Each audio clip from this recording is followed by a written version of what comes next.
결혼만 하면 모든 게 동화처럼 아름다울 줄 알았죠. 저도 그랬습니다. 적어도 시동생 결혼 문제로 제 신혼집을 뺏기기 전까지는요. 조심스럽게 마지막 흰색 안개꽃 한 다발을 현관 화병에 꽂았어요. 두어 걸음 뒤로 물러나 제 작품을 감상했죠. 통유리창으로 쏟아지는 햇살이 옅은 회색 바닥에 따스한 빛을 그렸습니다. 작고 하얀 꽃송이들이 마치 금태를 두른 듯 반짝였어요. 완벽해. 나지막이 속삭이며 휴대폰을 꺼내 이 순간을 찍어 인스타그램에 올렸습니다. 서한의 집, 소소하지만 확실한 행복, 소확행. 서울 동부에 위치한 이 가와원 아파트는 저와 남편 우진이의 신혼집이었어요. 부모님께서 평생 모으신 돈으로 제게 주신 세상 가장 소중한 선물이기도 했고요. 입주하던 날 엄마가 제 손을 잡고 말씀하셨죠. 서하야, 이 집이 바로 내 든든한 배경이야. 무슨 일이 있어도 비바람을 막아줄 너의 공간이라고. 그땐 엄마가 괜한 걱정을 한다며 웃어넘겼는데 지금 생각해보니 그 말씀에 얼마나 깊은 인생의 지혜가 담겨 있었는지 모릅니다. 콧노래를 부르며 부엌으로가 저녁 식사를 준비하기 시작했어요. 우진이가 오늘 정시 퇴근할 수 있다는 메시지를 보냈거든요. 그가 제일 좋아하는 돼지갈비찜을 하기로 마음먹었죠. 냄비에서 양념이 보글보글 끓어오를 때쯤 현관문 열쇠 돌아가는 소리가 들렸습니다. 왔어? 손을 닦으며 마중 나갔는데 우진이의 표정이 좋지 않았어요. 억지로 미소를 지어 보였지만 눈빛은 불안하게 흔들리고 있었죠. 무슨 일 있어? 회사에서 안 좋은 일 있었어? 제가 그의 서류 가방을 받아들고 재킷을 벗는 걸 도왔습니다. 우진이는 고개를 저으며 소파로 직행해 넥타이를 풀며 앉았어요. 오늘 엄마한테서 전화 왔어. 가슴이 철렁 내려앉았습니다. 시어머니 김미자 여사의 전화는 단 한 번도 좋은 소식이었던 적이 없었거든요. 지난달에는 시동생 우성이에게 매달 50만 원씩 연애 자금을 대라시더니 지난주에는 아예 매일 저녁 시댁에 와서 저녁 식사를 차리라고 하시더군요. 며느리라면 당연히 효도해야 한다는 이유에서요. 어머니께서 또 무슨 분부라도 내리셨대. 최대한 아무렇지 않은 척 가벼운 목소리로 우진이 옆에 앉았습니다. 우진이는 마른 세수를 하더니 심호흡을 한번 하고 말했어요. 우성이 결혼한대. 그렇게 빨리? 저는 놀라서 눈을 동그랗게 떴습니다. 그 혜원 씨라는 분 만난 지 이제 한 달밖에 안 됐잖아. 혜원 씨가 임신했대. 우진이가 씁쓸하게 웃으며 말했죠. 그래서 결혼을 서두르는 거고. 순간 할 말을 잃었습니다. 우성이은 우진이보다 5살 어린데 어릴 때부터 시어머니 손에 오냐오냐 자라 26이 되도록 옷 갈아입듯 직장을 바꾸는 철부지였거든요. 그런 애가 아빠가 된다니. 그래서 어머님은 뭐라고 하시는데? 결혼 준비 도우라는 말씀이셔? 저는 슬슬 얼마를 축의금으로 내야 할지 계산하며 조심스럽게 물었습니다. 우진이의 눈빛이 더욱 흔들렸어요. 제 시선을 피하며 목소리를 낮췄죠. 우리 집에서 결혼식 올리고 싶으시단다. 뭐라고? 제가 잘못 들은 줄 알았습니다. 우리 집이 새 아파트고 위치도 좋고 그리고 우진이는 말을 더듬었어요. 신혼집에 좋은 기운이 있어야 태아한테도 좋다고. 저는 벌떡 일어섰습니다. 피가 머리로 쏠리는 기분이었어요. 말도 안 돼. 여긴 우리 신혼집이야. 왜 우성이 결혼식을 여기서 해야 하는데? 그냥 하루만, 딱 하루만 쓰시는 거래. 우진이가 제 손을 잡으려 했어요. 어머니 댁은 너무 좁아서 잔치를 열 수가 없다고. 하루도 안 돼. 저는 그의 손을 뿌리쳤습니다. 여긴 내 집이야. 내가 매일 정성껏 가꾸는 내 공간이라고. 왜 얼굴도 모르는 사람들을 들여서 집을 엉망으로 만들어야 하는데. 그리고 혜원 씨 임신한 게 나랑 무슨 상관인데. 자기들이 조심 안에서 생긴 일을 왜 내 집을 희생해서 해결해야 하냐고. 서하야. 우진이도 언성을 높였습니다. 우성이는 내 친동생이야. 그럼 나는 당신 아내잖아. 가슴에 비수가 꽂히는 듯한 아픔이 느껴졌어요.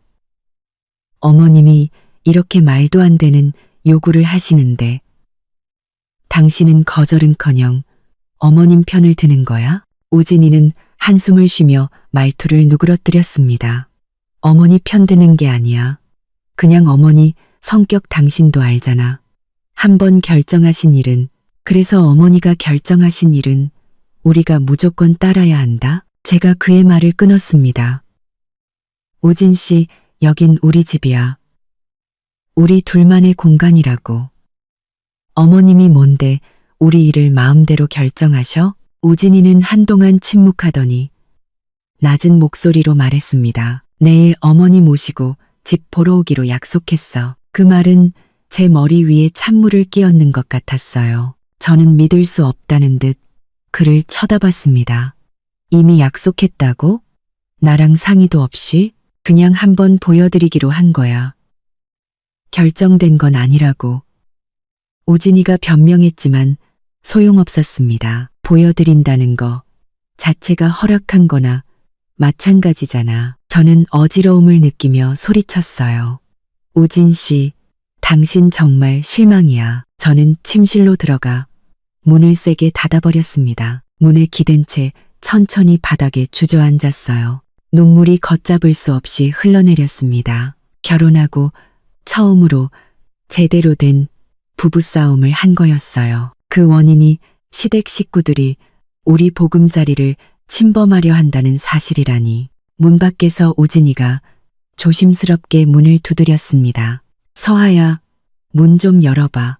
우리 제대로 얘기 좀 하자. 저는 무릎에 얼굴을 묻은 채 대답하지 않았습니다. 가슴을 짓누르는 돌덩이 때문에 숨을 쉴 때마다 아팠어요. 이건 단순히 집을 빌려주는 문제가 아니었습니다. 이건 존중과 경계, 그리고 서로의 마음 속에서 우리가 차지하는 위치에 관한 문제였어요. 눈물로 흐릿해진 시야 너머로 제가 정성껏 꾸민 침실을 둘러봤습니다. 가구 하나하나 제가 직접 고른 것들이었고 구석구석 결혼 생활에 대한 아름다운 기대를 담아 꾸민 공간이었죠. 그런데 이제 누군가 이 모든 걸 망가뜨리려 하고 있었습니다. 저는 눈물을 닦고 결심했습니다. 절대 물러서지 않겠다고. 친정집 문 앞에 서서 초인종 위에서 한참을 망설이다 겨우 버튼을 눌렀습니다. 결혼한 지 겨우 반년인데 마치 아주 오랜 시간이 흐른 것 같은 기분이었어요. 어머, 서하야. 엄마가 문을 열며 깜짝 놀란 얼굴로 말했습니다. 이따시 웬일이야? 갑자기? 우진이는 남편의 이름을 듣자 코끝이 찡해지며 눈물이 핑 돌았습니다. 엄마는 제 표정을 보고 단번에 이상한 낌새를 눈치채고 저를 안으로 이끌었어요. 무슨 일 있었니? 거실에서 아빠는 신문을 내려놓고 돋보기를 벗으며 걱정스러운 눈으로 저를 바라보셨습니다. 부모님 앞에서 저는 결국 참지 못하고 시어머니가 시동생 결혼식 때문에 집을 빌려달라고 한 일을 전부 털어놓았습니다. 이건 너무하잖아. 아빠는 제 말을 다 듣고는 테이블을 내리치며 벌떡 일어나셨어요. 얼굴이 붉게 달아올랐죠. 그건 내 결혼 전 재산이야. 그 사람들이 무슨 권리로 내 집을 마음대로 하려고 해? 엄마는 제게 따뜻한 차를 한 잔 따라주며 미간을 찌푸렸습니다. 우진이는 뭐라고 하니? 그 애는 저는 찻잔을 들었습니다. 피어오르는 김 너머로 일그러진 제 얼굴이 비쳤어요. 어머니 편이에요. 부모님은 서로 눈빛을 교환하셨습니다. 엄마가 제 옆에 앉아 등을 토닥여 주셨어요. 서하야, 물론 그건 너무한 요구지. 하지만 잘 생각해봐. 이렇게 사이가 틀어지면 앞으로 시어머니랑 어떻게? 엄마, 제가 말을 끊었어요. 그럼 제가 집을 내줘야 한다는 말씀이세요? 그런 뜻이 아니야. 엄마는 한숨을 쉬었어요. 다만 결혼이라는 게 두 사람만의 일이 아니라 두 집안의 결합이잖니. 때로는 한 발 물러서는 게 한 발 물러서면 천길 낭떠러지야. 아빠가 갑자기 낮은 목소리로 말씀하셨어요. 예전에 우리가 너무 참기만 해서 네 할머니가 우리 집안일에 계속 간섭하셨던 거다. 저는 놀라서 아빠를 쳐다봤습니다. 아빠는 할머니가 살아계실 때에 일은 거의 언급하지 않으셨거든요. 엄마는 아빠를 쏘아보았지만 반박하지는 않았습니다. 일단 방부터 치워줄게. 엄마가 일어나 건넌방으로 가셨어요. 며칠 여기서 지내면서 마음 좀 가라앉히고 우진이랑 다시 잘 얘기해봐. 저는 고개를 끄덕였지만 마음은 복잡하기만 했습니다. 부모님의 반응은 저를 더 혼란스럽게 만들었어요. 엄마는 참으라고 하시고 아빠는 맞서 싸우라고 하시니 이건 꼭 제 마음속 갈등과 같았습니다. 휴대폰이 진동했습니다. 우진이에게서 온 전화였어요. 잠시 망설이다가 전화를 받았습니다. 서하야, 어디야? 그의 목소리는 다급했어요. 집에 왔는데 당신이 없어서 친정이야. 저는 차분하게 말했습니다. 생각할 시간이 좀 필요해. 미안해. 내가 어머니께 상의도 없이 약속한 건 잘못했어. 우진이가 목소리를 낮췄어요. 하지만 우리 제대로 얘기 좀 할 수 있을까? 무슨 얘기를? 당신이 어떻게 어머니 편에 서서 나를 힘들게 하는지에 대해 말을 뱉고 나서 바로 후회했습니다. 너무 날카로운 말이었어요. 전화기 저편에서 몇 초간 침묵이 흘렀습니다. 데리러 갈게. 우진이는 결국 이 한마디만 했습니다. 아니, 됐어. 오늘은 그냥 혼자 있고 싶어. 전화를 끊고 건넌방 침대에 누워 천장을 바라봤습니다. 이 방은 제가 시집가기 전 모습 그대로였어요. 책장에는 학창시절 좋아했던 소설책과 연예인 브로마이드가 가득했습니다. 반년의 결혼 생활 동안 저 순수하고 낭만적이던 시절의 박서아가 너무나 멀게만 느껴졌습니다. 저녁 식사 후 제 절친 소희에게서 영상 통화가 걸려왔습니다. 퉁퉁 부은 제 눈을 보고 소희는 바로 폭발했어요. 뭐라고? 내 시어머니가 내 신혼집을 뺏어서 시동생 결혼식을 치르겠다고? 그 집 식구들 제정신이야? 저는 자초지종을 다시 한번 설명했습니다. 소희는 들을수록 표정이 굳어졌어요. 서하야, 이건 절대 양보하면 안 돼. 소희는 단호하게 말했습니다. 잘 들어. 이건 분명히 널 떠보는 거야. 오늘 결혼식 때문에 집 내주면 내일은 시동생 들어와 살게 해달라고 할 거고 모레는 널 쫓아낼 걸. 설마 그 정도까지야. 저는 소희의 말에 덜컥 겁이 났습니다. 왜 아니겠어? 소희는 어이없다는 듯 눈을 흘겼어요. 우리 사촌 언니가 똑같은 일을 겪었어. 처음엔 잠깐만 산다고 하더니 눌러앉아서 나가질 않는 거야. 결국 소송까지 가서 겨우 내쫓았다니까. 소희의 말에 등골이 오싹해졌습니다. 우진이가 그런 사람일까? 시어머니가 정말 그렇게 계산적인 분일까? 내 자신은 네가 지켜야 해. 소희는 진지하게 말했습니다. 그 집 내 결혼 전 재산 맞지? 등기부등본에 내 이름만 올라가 있고 제가 고개를 끄덕이자 소희는 안도의 한숨을 쉬었어요. 다행이다. 내일 내가 아는 변호사 친구 소개해 줄게. 어떻게 내 권리를 지킬 수 있는지 상담이라도 받아봐. 아, 맞다. 너희 시어머니 내 집 열쇠 가지고 계셔? 아마 없을 거야. 저는 잠시 망설였어요. 아니, 우진이가 드렸을지도 몰라. 소희는 이 말을 쳤습니다. 맙소사. 당장 도어록 바꿔. 그 여자가 어떤 사람들을 데리고 와서 내 집을 난장판으로 만들지 어떻게 알아? 마침 그때 초인종이 울렸습니다. 엄마가 문을 열자 시어머니 김미자 여사의 날카로운 목소리가 들려왔습니다. 사부인, 우리 서아 안에 있죠? 제가 데리러 왔습니다. 저는 온몸이 굳어버렸고 하마터면 휴대폰을 떨어뜨릴 뻔했습니다. 영상 통화 속 소희도 눈을 동그랗게 떴어요. 내 시어머니라고? 세상에, 저 여자 진짜 뻔뻔하게 찾아왔네. 서하야, 명심해. 절대 쫄면 안 돼. 저는 심호흡을 하고 통화를 끊은 뒤 방에서 나갔습니다. 시어머니는 이미 거실 한가운데에 서 있었어요. 자신의 트레이드 마크인 화려한 붉은색 정장을 차려입고 머리는 한 올의 흐트러짐도 없이 단정하게 빗어 넘긴 모습이 꼭 옛날 악덕 지주 마님 같았습니다. 아가, 왜 이렇게 토라져서 친정에 와 있니? 시어머니는 저를 보자마자 과장되게 팔을 벌렸습니다. 부부싸움은 칼로 물 베기라잖니. 어서 엄마랑 집에 가자. 그 엄마라는 호칭에 온몸에 소름이 돋았습니다. 저는 움직이지 않고 서서 말했어요. 아주머니, 저 며칠 부모님 댁에 머물고 싶어요. 시어머니의 얼굴이 굳어지며 벌렸던 팔이 허공에서 멈칫했습니다.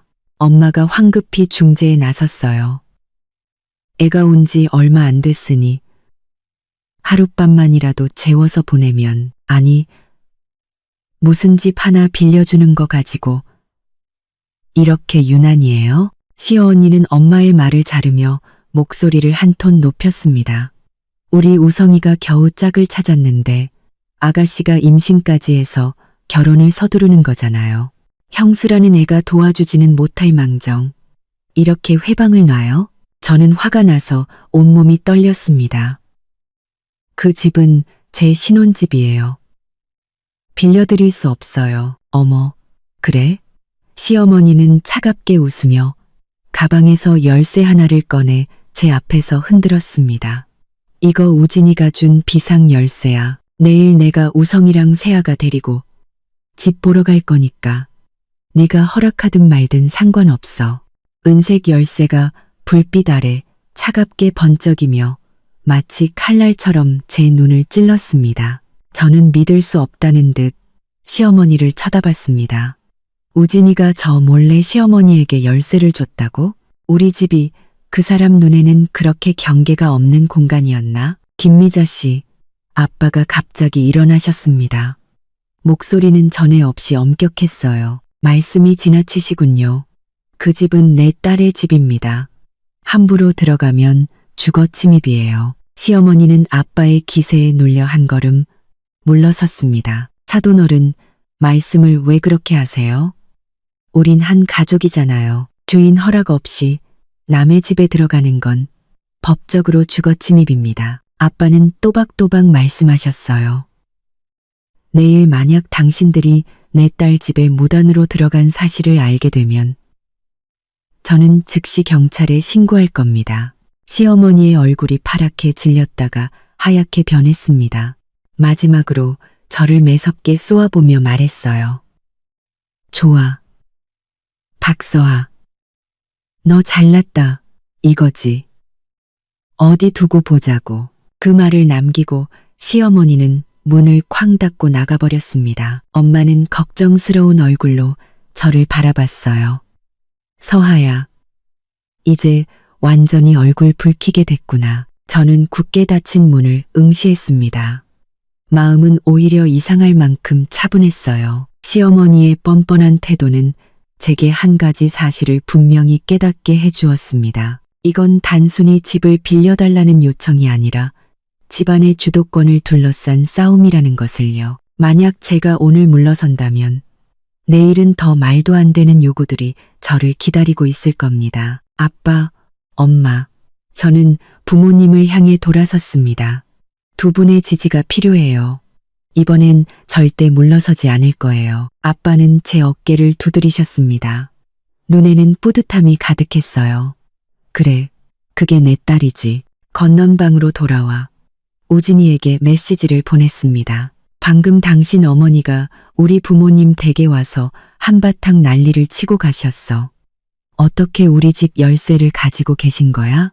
우진이의 답장은 금방 왔습니다. 미안해. 작년에 어머니가 화초에 물 준다고 하셔서 내가 드렸어. 당신한테 말하는 걸 깜빡했네. 저는 휴대폰 화면을 노려봤습니다. 눈물이 시야를 흐렸어요. 이건 말하는 걸 깜빡한 문제가 아니었습니다. 애초에 일어나서는 안 될 일이었어요. 결혼 생활의 가장 기본적인 신뢰와 경계가 우진이에게는 그렇게 하찮은 것이었을까요? 소희의 경고가 귓가에 맴돌았습니다. 오늘 결혼식 때문에 집 내주면 내일은 시동생 들어와 살게 해달라고 할 거야. 저는 눈물을 닦고 결심했습니다. 내일 아침 일찍 도어록부터 바꾸고 소희가 소개해준 변호사를 만나러 가겠다고요. 우진이와 시어머니가 어떻게 나오든 저는 제 마지막 선을 지켜야 했습니다. 제 집조차 지키지 못한다면 무슨 수로 행복한 결혼 생활을 이야기할 수 있겠어요? 다음 날 아침 요란한 휴대폰 벨소리에 잠이 깼습니다. 화면에는 우진이라는 이름이 떠 있었어요. 3번쯤 울리고 나서야 겨우 전화를 받았습니다. 소하야, 어젯밤에 엄마가 집에 와서 엄청 화를 내셨어. 그의 목소리는 잠을 설친 듯 쉬어 있었습니다. 집으로 돌아와서 정구 그리 가. 그의 목소리는 잠을 설친 듯 쉬어 있었습니다. 저는 몸을 일으켰습니다. 창밖의 햇살이 책상 위 다육식물 화분에 쏟아지고 있었어요. 그건 제가 신혼집에서 가져온 것이었습니다. 우진이가 자꾸 물 주는 걸 잊어버려서요. 무슨 얘기를? 당신이 어떻게 나 몰래 어머니께 열쇠를 드렸는지에 대해 전화기 저편에서 몇 초간 침묵이 흘렀습니다. 내가 잘못했어. 우진이가 마침내 말했어요. 하지만 이미 이렇게 된 걸 어떡해. 우성이 결혼 날짜도 잡혔고 식장 예약도 끝났고 청첩장까지 다 돌렸단 말이야. 그래서 저는 휴대폰을 꽉 쥐었습니다. 그래서 나는 우리 가족을 위해 내 집을 희생해야 한다? 희생이 아니잖아. 딱 하루인데. 우진이의 목소리에는 애원이 섞여 있었어요.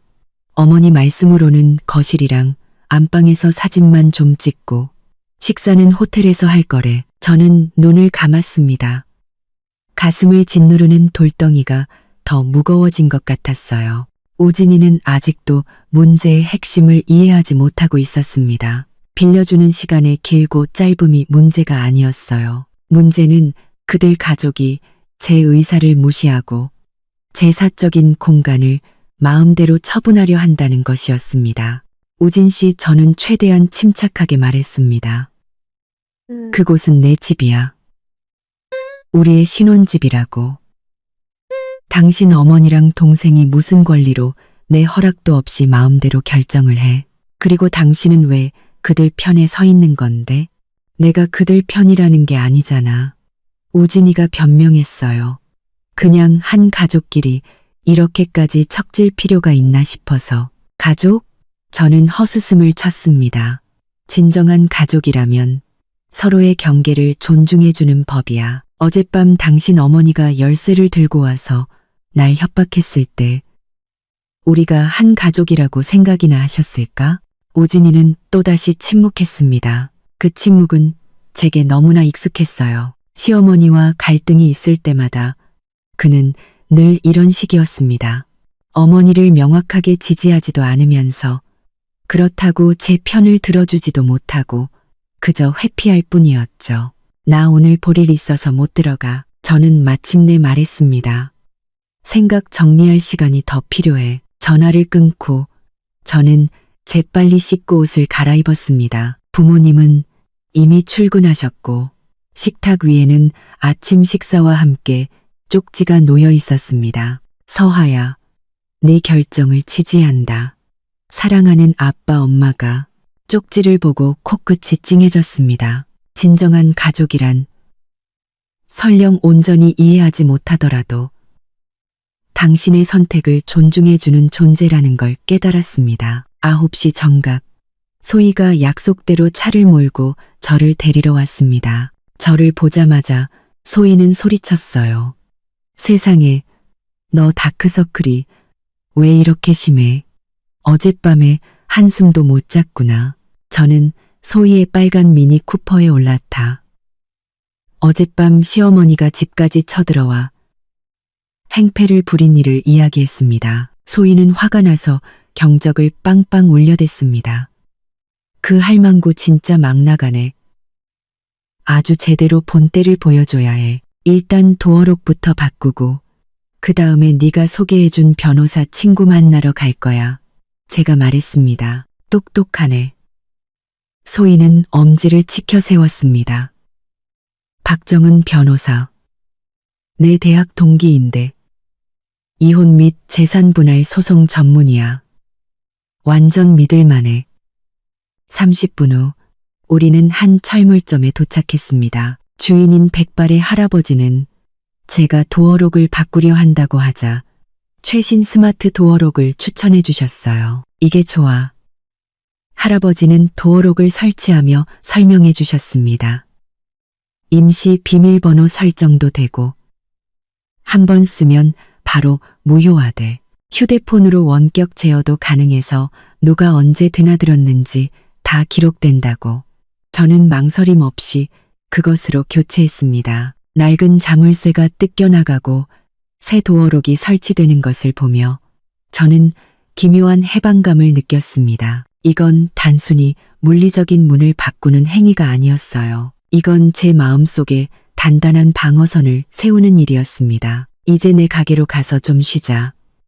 정은이는 점심때쯤 올 거야. 소희는 부티크 카페를 운영하고 있었는데 인테리어 스타일이 소희 자신처럼 화려하고 열정적이었습니다. 우리는 구석 자리에 앉았고 소희는 제게 라테 한 잔을 만들어 주었어요.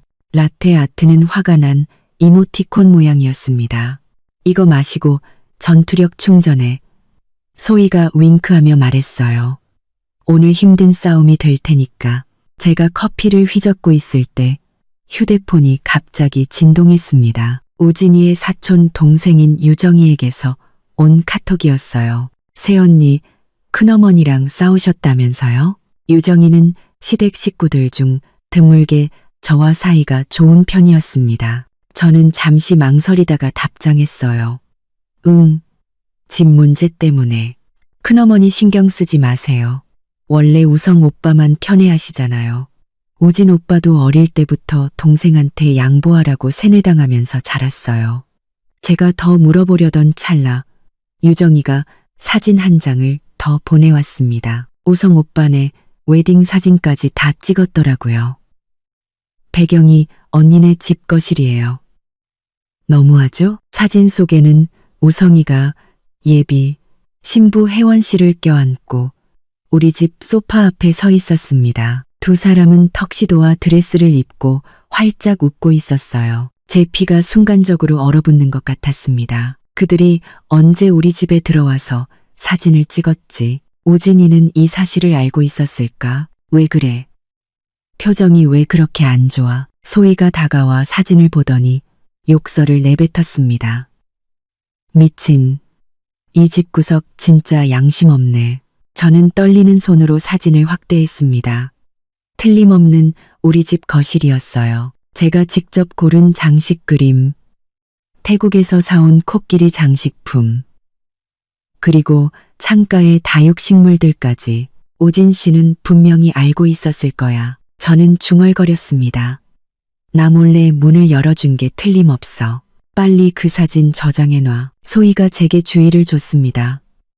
이거 다 증거야. 마침 그때 깔끔한 정장 차림의 여성이 문을 열고 들어왔습니다. 소희가 손을 흔들었어요. 정은아, 이쪽. 박정은 변호사는 생각보다 젊었습니다. 단발머리에 눈빛이 날카로웠어요. 제 이야기를 다 듣고 사진까지 확인한 그녀는 단호하게 말했습니다. 법적으로 따지면 서하 씨가 전적으로 유리해요. 그 집은 서하 씨의 혼전 재산이고 허락 없이는 누구도 들어오거나 사용할 권리가 없습니다. 그럼 제가 어떻게 해야 할까요? 제가 물었습니다. 우선 도어록을 바꾼 건 아주 잘한 일이에요. 박 변호사는 고개를 끄덕였습니다. 그 다음으로는 공식적인 내용 증명을 보내서 집을 빌려줄 수 없다는 의사를 명확히 밝히고 무단 침입 시 경찰에 신고하겠다고 경고하는 것이 좋습니다. 카톡, 문자, 이메일 등 다양한 방법으로 보내서 증거를 남겨두세요. 그렇게까지 공식적으로 해야 하나요? 저는 조금 망설여졌습니다. 반드시 필요합니다. 박 변호사는 단호하게 말했어요. 제 경험상 이런 가족 분쟁은 걷잡을 수 없이 커지는 경우가 많아요. 지금 증거를 많이 확보해 둘수록 나중에 유리해집니다. 그녀는 서류 가방에서 서류 한 뭉치를 꺼내 제게 건넸습니다. 이건 부동산 사용권 불허 통지서 양식이에요. 작성해서 공증을 받아두시는 것도 좋습니다. 그리고 집에 CCTV를 설치하는 것도 추천해요. 만약 그들이 자물쇠를 따고 들어온다면 확실한 증거가 되니까요. 저는 서류를 받아들었습니다. 마음이 무거웠어요. 일이 이 지경까지 왔다는 것은 제가 시댁, 어쩌면 우진이와 법정에서 맞설 준비를 하고 있다는 뜻이었으니까요.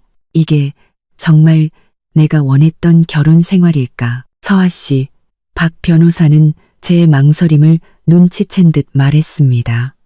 경계를 세우는 것은 관계를 망가뜨리는 게 아니에요. 오히려 관계를 더 건강하게 만들기 위한 과정이죠. 진정으로 당신을 사랑하는 사람이라면 당신의 경계를 존중해 줄 겁니다. 저는 심호흡을 하고 고개를 끄덕였습니다. 알겠습니다. 고맙습니다. 박 변호사를 보내고 소희가 제 손을 잡았습니다. 걱정 마. 우리가 있잖아. 지금 바로 CCTV 설치하러 갈 거야? 시간을 보니 오후 2시였습니다. 우진이는 회사에 있을 시간이었죠. 지금 바로 갈 거야. 가와원 아파트로 돌아오는 길, 심장이 빠르게 뛰었습니다.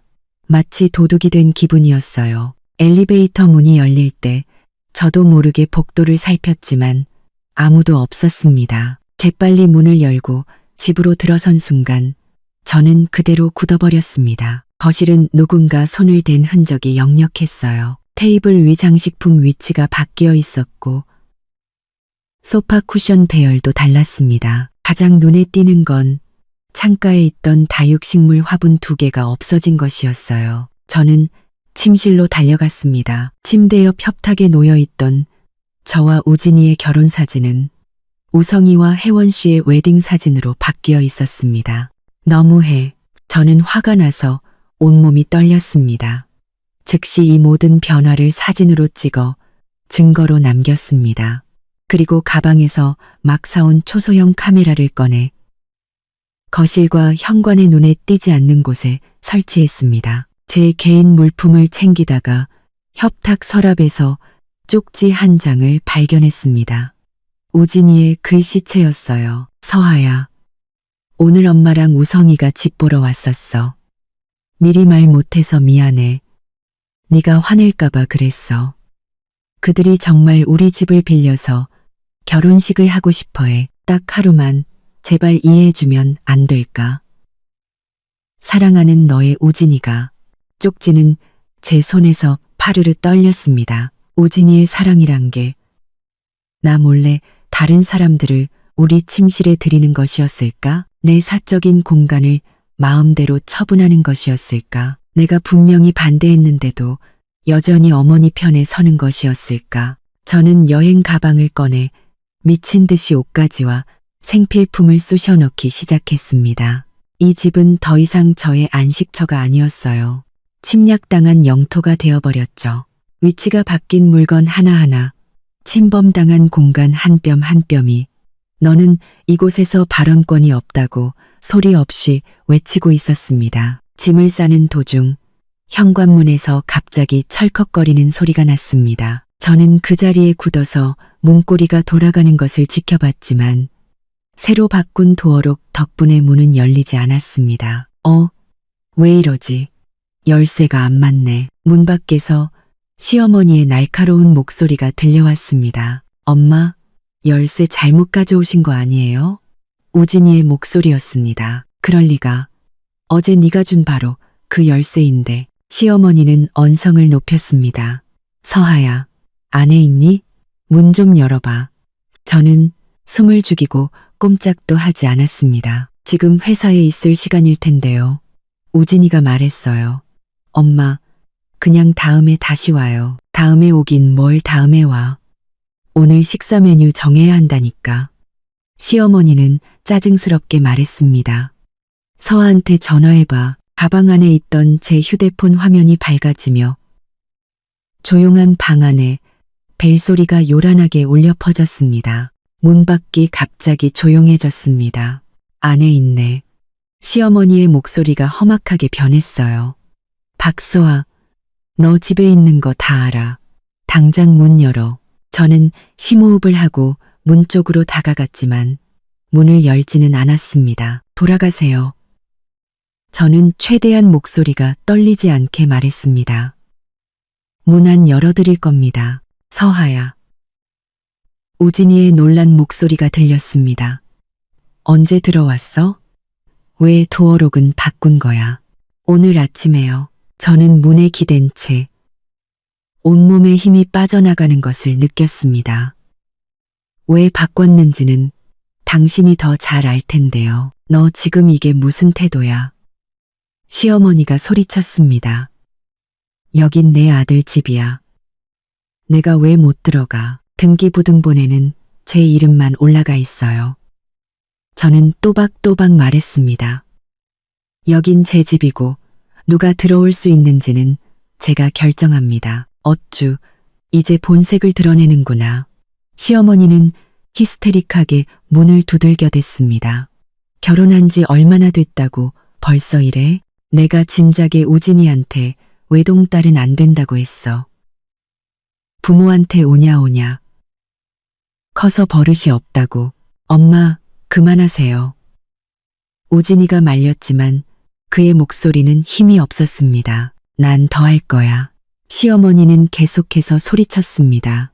박서아, 잘 들어.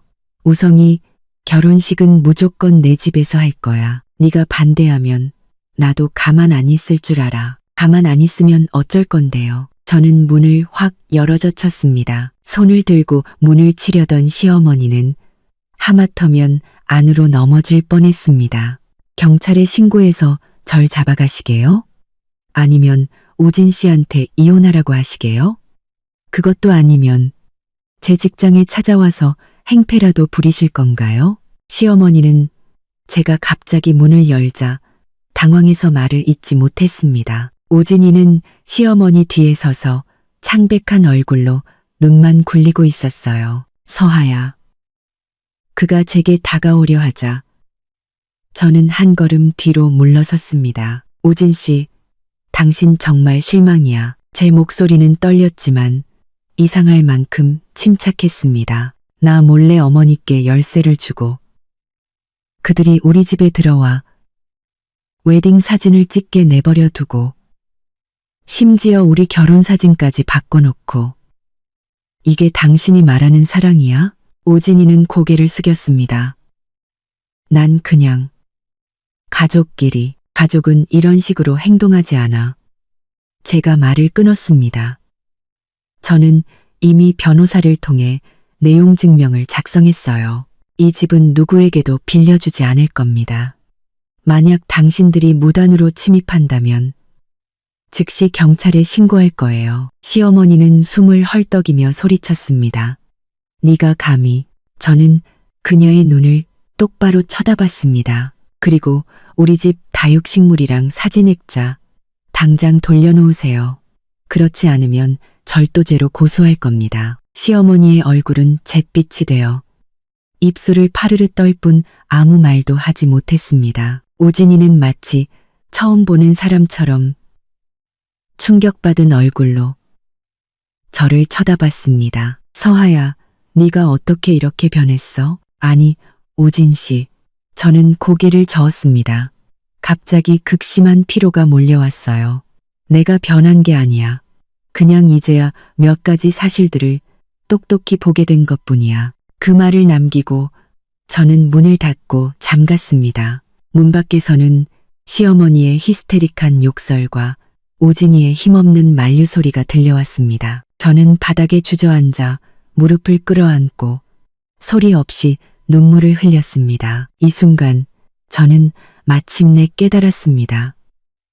결혼은 단순히 두 사람의 결합이 아니라 두 집안의 가치관이 충돌하는 과정이라는 것을요. 그리고 저는 제 선을 지켜야만 했습니다.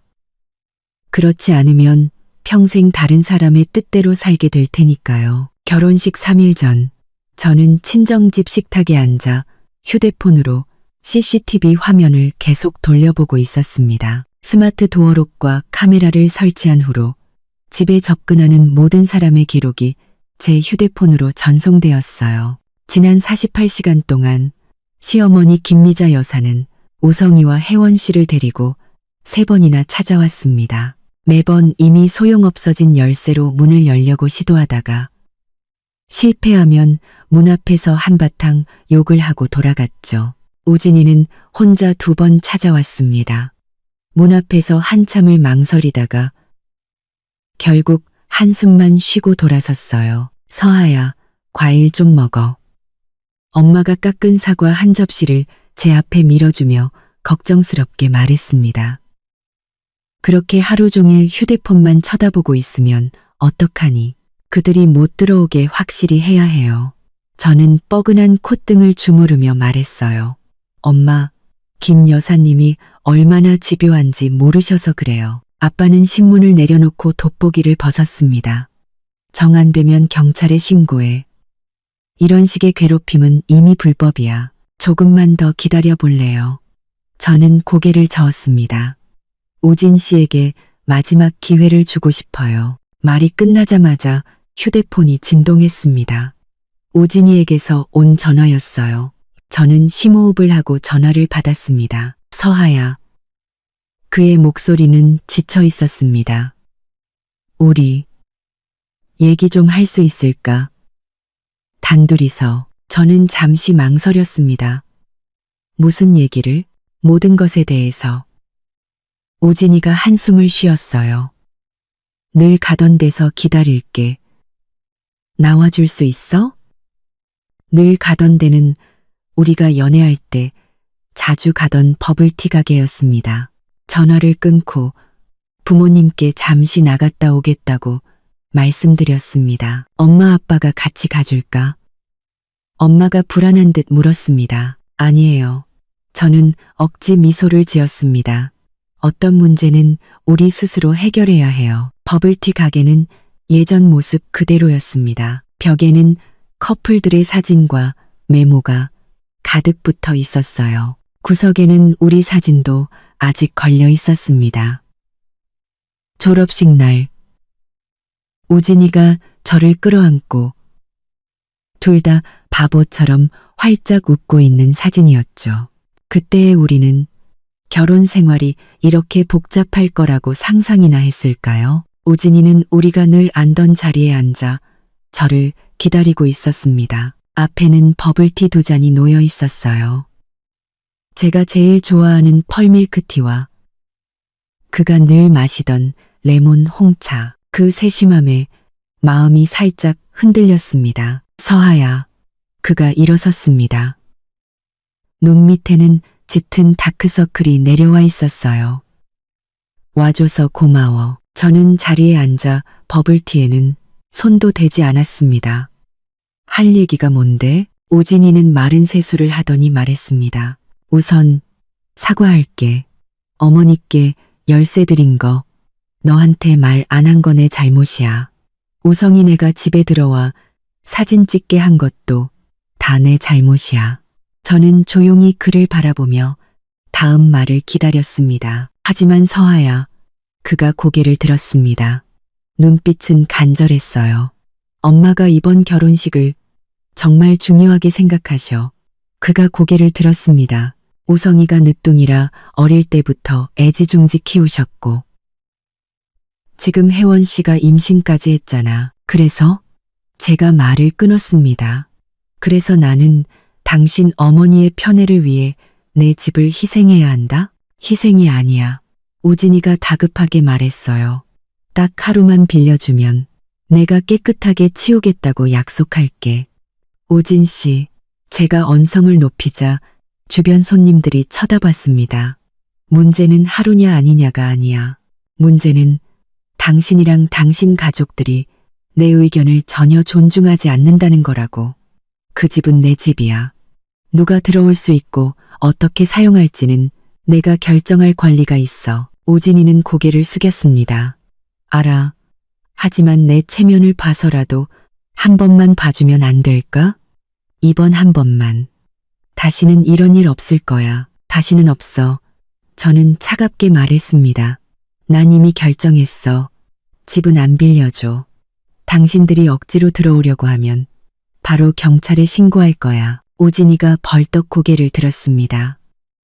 눈에는 분노가 스쳤어요. 박서아, 꼭 이렇게까지 해야겠어.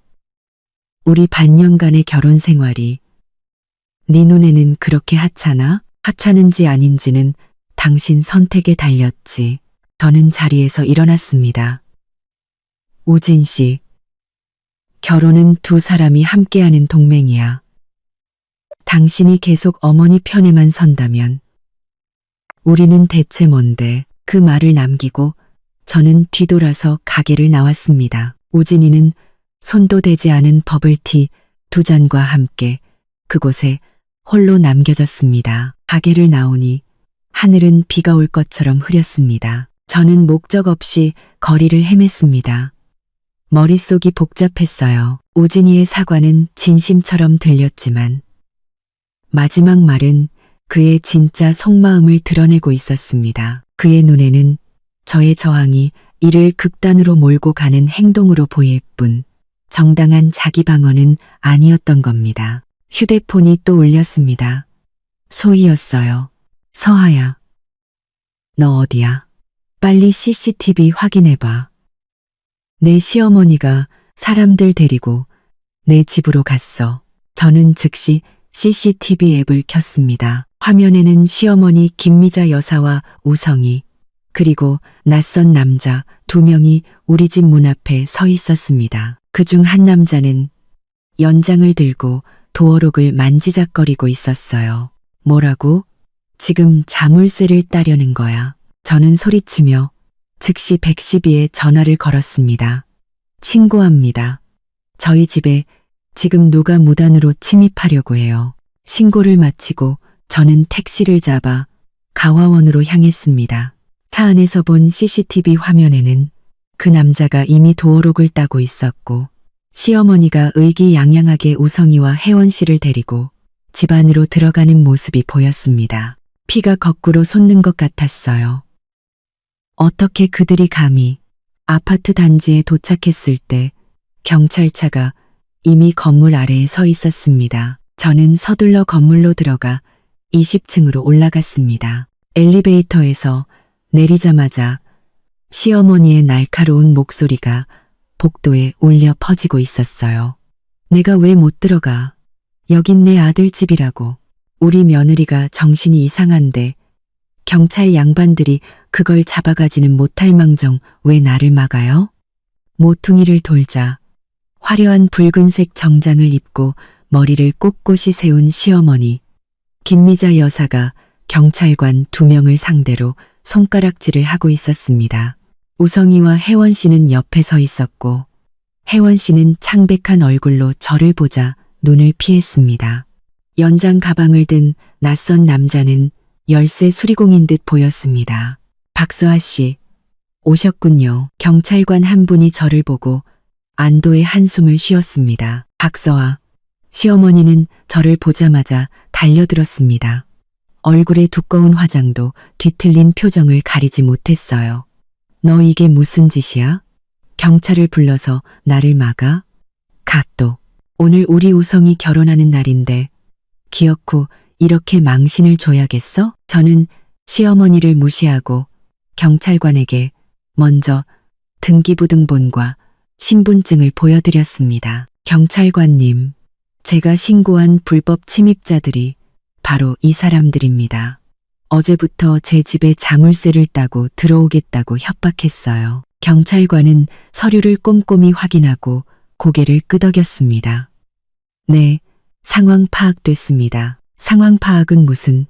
시어머니가 히스테릭하게 소리쳤습니다. 여긴 내 아들 집이고 나는 걔 엄마야.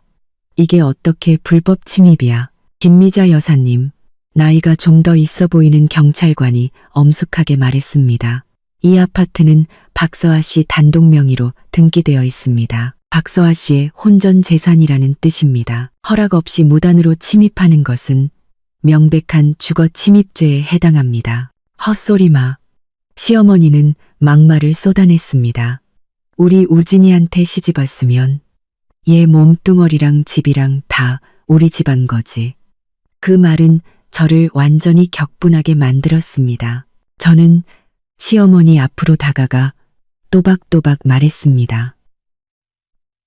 김미자 여사님, 똑똑히 들으세요. 저는 당신 집안의 소유물이 아니고 이 집은 더더욱 당신들의 전리품이 아닙니다. 오늘 이 문에 손가락 하나라도 댔다가는 당신 아들 결혼식을 구치소에서 보게 될 줄 아세요. 시어머니는 저의 전례 없는 강경한 태도에 눌려 말을 잇지 못했습니다.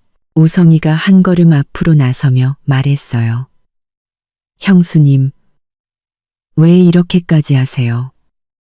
딱 하루만 빌렸으면 되잖아요. 하루도 안 돼. 제가 말을 끊었습니다. 당신들 가족은 남의 경계를 존중하는 법을 전혀 배우지 못했어. 그때 엘리베이터 문이 띵 소리를 내며 열렸습니다. 부동산 중개인이 젊은 부부 한 쌍을 데리고 내렸다가 이 광경을 보고 그대로 굳어버렸습니다. 박서아 씨, 중개인이 더듬거리며 말했어요. 손님 모시고 집 보러 왔는데 우리 그냥 다음에 올 필요 없어요. 제가 큰 소리로 말했습니다. 일부러 모두가 들으라는 듯이요. 지금 바로 집 보실 수 있습니다. 사실 오늘 바로 계약하시는 분께는 월세 20만 원 깎아드릴 의향도 있어요. 박서하, 시어머니와 우성이가 동시에 소리쳤습니다. 집을 보러 온 부부 중 여자가 궁금하다는 듯 물었습니다. 저기, 이게 무슨 상황이죠? 저는 그들을 향해 돌아서며 영업용 미소를 지었습니다. 아, 죄송합니다. 약간의 가족 문제가 있어서요. 하지만 걱정 마세요. 이 집은 소유권이 명확하고 아무런 분쟁도 없습니다. 들어가서 보시겠어요? 네가 감히. 시어머니가 제게 달려들어 뺨을 때리려 했습니다. 경찰관이 재빨리 그녀를 막아섰습니다. 김미자 여사님, 폭행은 현행범으로 체포될 수 있습니다. 상황이 아수라장이 된 순간 혜원 씨가 갑자기 배를 감싸쥐고 주저앉았습니다. 아, 배가 너무 아파요. 모두의 시선이 즉시 그녀에게로 쏠렸습니다. 우성이는 당황해서 어쩔 줄 몰랐습니다. 혜원아, 왜 그래? 혜원 씨는 얼굴이 새하얗게 질리고 이마에는 콩알만한 땀방울이 맺혔습니다.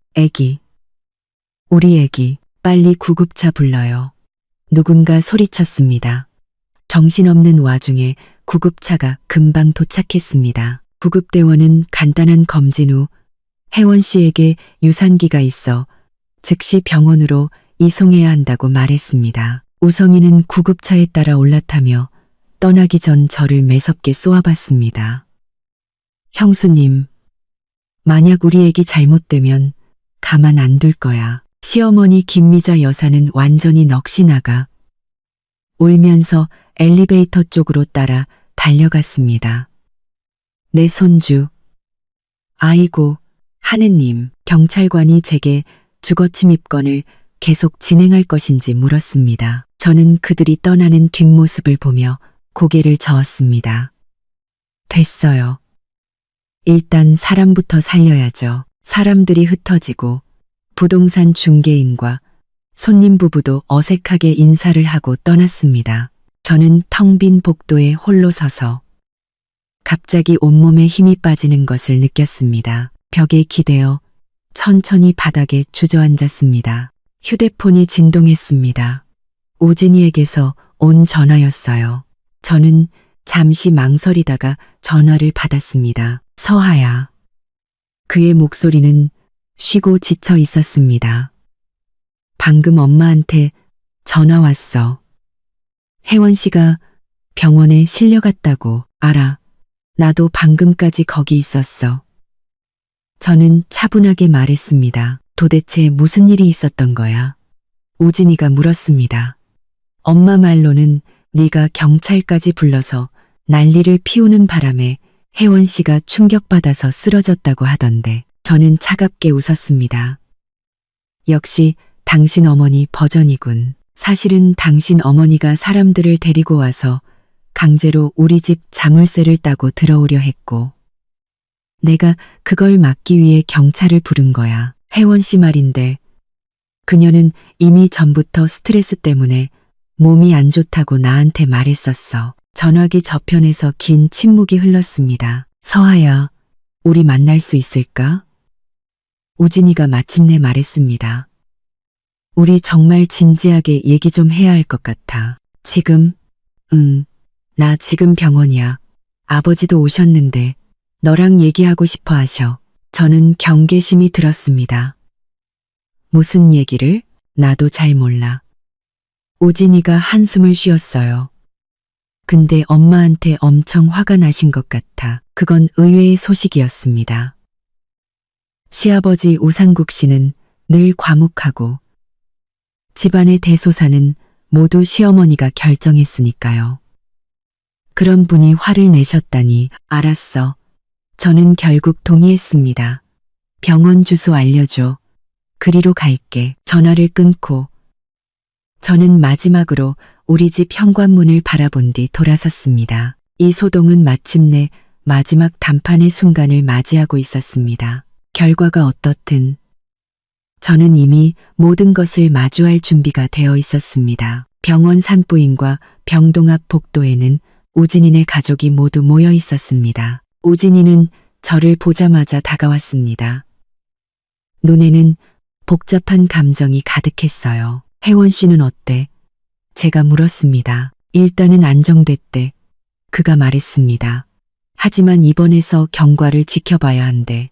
의사 선생님 말씀으로는 스트레스가 원인인 것 같다고. 저는 고개를 끄덕이고 긴 의자에 앉아있는 시어머니 김미자 여사를 바라봤습니다. 그녀는 평소에 기세등등한 모습은 온데간데 없이 바람 빠진 풍선처럼 축 늘어져 있었습니다. 화장은 다 번지고 눈은 퉁퉁 부어 있었죠. 시아버지 우상국 씨는 창가에 서서 담배를 피우고 있었는데 얼굴이 무섭도록 굳어 있었습니다. 서아 왔구나. 우진이가 조용히 말했습니다. 시아버지가 몸을 돌려 담배를 비벼 끄고 다가왔습니다. 아가, 오늘 일은 들었다. 우리 집안을 대표해서 네게 사과하마. 저는 깜짝 놀라 그를 쳐다봤습니다. 시아버지가 이렇게 진중하게 제게 말씀하신 것은 처음이었습니다. 아니, 여보. 시어머니가 벌떡 일어났습니다. 당신이 왜 사과를 해요? 다 제 잘못인데. 쟤만 아니었어도 조용히 해. 시아버지가 버럭 소리치자 모두가 얼어붙었습니다. 김미자 씨, 당신 이 난리를 피우고도 아직 정신을 못 차렸어? 오늘 당신만 아니었으면 혜원이가 병원에 실려왔겠냐고. 시어머니는 마치 벼락이라도 맞은 듯 그 자리에 멍하니 서서 입술만 파르르 떨 뿐 아무 말도 하지 못했습니다. 아가, 시아버지는 저를 향해 돌아서며 말투를 누그러뜨렸습니다. 오늘 일은 우리 집안이 잘못했다. 그 집은 내 것이니 빌려주고 말고는 내가 결정할 일이었어. 저는 시아버지가 이렇게 사리분별이 밝은 분일 줄은 몰랐기에 순간 어떻게 대답해야 할지 몰랐습니다. 우진이는 옆에 서서 복잡한 표정으로 아버지를 바라보고 있었어요. 아버지, 그가 조용히 말했습니다. 우리 가족회의라도 해야 할 것 같습니다. 시아버지는 고개를 끄덕였습니다. 그래, 이제는 제대로 이야기할 때가 됐지. 아가, 너도 같이 가자. 그렇게 병원 옆 찻집의 조용한 방에서 우진이네 집안은 역사상 가장 엄숙한 가족회의를 열었습니다. 시아버지 우상국 씨가 회의를 주재했고 시어머니 김미자 여사는 구석에서 눈물만 훔치고 있었습니다. 우진이와 우성이는 양옆에 앉았고 저는 거리를 두고 문가에 앉았습니다. 오늘 이 문제는 반드시 짚고 넘어가야겠다. 시아버지가 단도직입적으로 말했습니다. 김미자 씨, 당신은 왜 멋대로 서하의 집을 빌리기로 결정했소? 시어머니가 고개를 들었습니다. 눈에는 불만이 가득했어요. 내가 뭘 멋대로 결정했다는 거예요. 우진이도 동의했잖아요. 저는 동의한 적 없습니다. 우진이가 갑자기 말했습니다. 목소리는 낮았지만 단호했어요. 저는 그저 반대할 용기가 없었을 뿐입니다. 저를 포함한 모두가 놀라서 그를 쳐다봤습니다. 우진이가 가족들 앞에서 어머니에게 공개적으로 반대한 것은 이번이 처음이었습니다. 우진아, 시어머니는 믿을 수 없다는 듯 눈을 동그랗게 떴습니다. 네가 어떻게 그렇게 말할 수 있어? 엄마, 이제 그만하세요. 우진이가 고개를 들어 어머니의 눈을 똑바로 쳐다봤습니다. 서하 말이 맞아요. 저는 계속 문제를 회피해 왔어요. 하지만 오늘 병상에 누워있는 혜원 씨를 보고 깨달았어요. 어머니의 그 지나친 통제욕이 우리 모두의 행복을 망치고 있다는 걸요. 우성이가 옆에서 고개를 끄덕였습니다. 맞아요, 엄마. 엄마는 저랑 혜원이 웨딩 사진 어디서 찍을지까지 간섭하셨잖아요. 시어머니는 마치 배신자들을 보는 듯한 눈으로 두 아들을 쳐다보다가 결국 눈물을 터뜨렸습니다. 나는 다 너희들을 위해서 그런 건데. 아니요, 어머니. 우진이가 차분하게 말했습니다. 어머니는 어머니 자신을 위해서 그러신 거예요. 모든 걸 통제하고 의존받고 싶어 하시는 거잖아요. 하지만 그건 사랑이 아니라 상처예요. 저는 우진이를 바라봤습니다.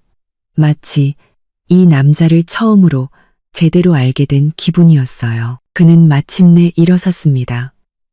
동생의 결혼식이 엉망이 되고 아내가 떠나기 직전에 이르러서야 말이죠. 아가, 시아버지가 갑자기 제게 물었습니다. 너는 지금 어떻게 생각하느냐? 너와 우진이의 결혼 생활에 대해서 모두의 시선이 제게로 쏠렸습니다. 저는 심호흡을 하고 솔직하게 말하기로 결심했습니다. 저는 우리의 관계에 대해 다시 생각할 시간이 필요해요. 지난 반년 동안 우진 씨는 저를 계속 실망시켰어요. 제가 그 사람을 다시 믿을 수 있을지 잘 모르겠습니다. 우진이는 고통스러운 듯 눈을 감았지만 반박하지 않았습니다. 이해한다. 시아버지가 고개를 끄덕였습니다. 하지만 어른으로서 너희가 서로에게 한 번 더 기회를 줬으면 하는 바람이다. 우진이가 오늘 이렇게까지 말하는 걸 보니 이제 반성하기 시작한 것 같구나. 여보. 시어머니가 갑자기 소리쳤습니다. 당신은 어떻게 나를 이렇게 팔아넘겨요. 내가 이 집안을 위해서 몇 년을, 당신이 이 집안을 위해 많은 일을 한 건 사실이지만 그만큼 많은 상처도 줬소. 시아버지가 말을 끊었습니다. 김미자 씨, 이제는 손을 놓을 때가 됐어. 아이들에게는 아이들의 삶이 있는 거고 우리는 우리 인생을 잘 살면 되는 거야. 시어머니는 완전히 무너져 테이블에 엎드려 엉엉 울기 시작했습니다. 우성이는 어쩔 줄 몰라 하며 어머니의 등을 토닥였고 우진이는 제 곁으로 다가와 조용히 말했습니다. 잠깐 나가서 얘기 좀 할까? 우리는 병원의 작은 정원으로 나왔습니다. 초가을의 햇살은 따뜻하고 부드러웠습니다. 우진이는 지쳐 보였지만 눈빛은 그 어느 때보다 맑았습니다. 서하야, 그가 입을 열었습니다. 내가 네 마음에 깊은 상처를 준 거 알아. 당장 용서해달라고는 안 할게. 하지만 내가 정말로 깨달았다는 것만 알아줬으면 좋겠어.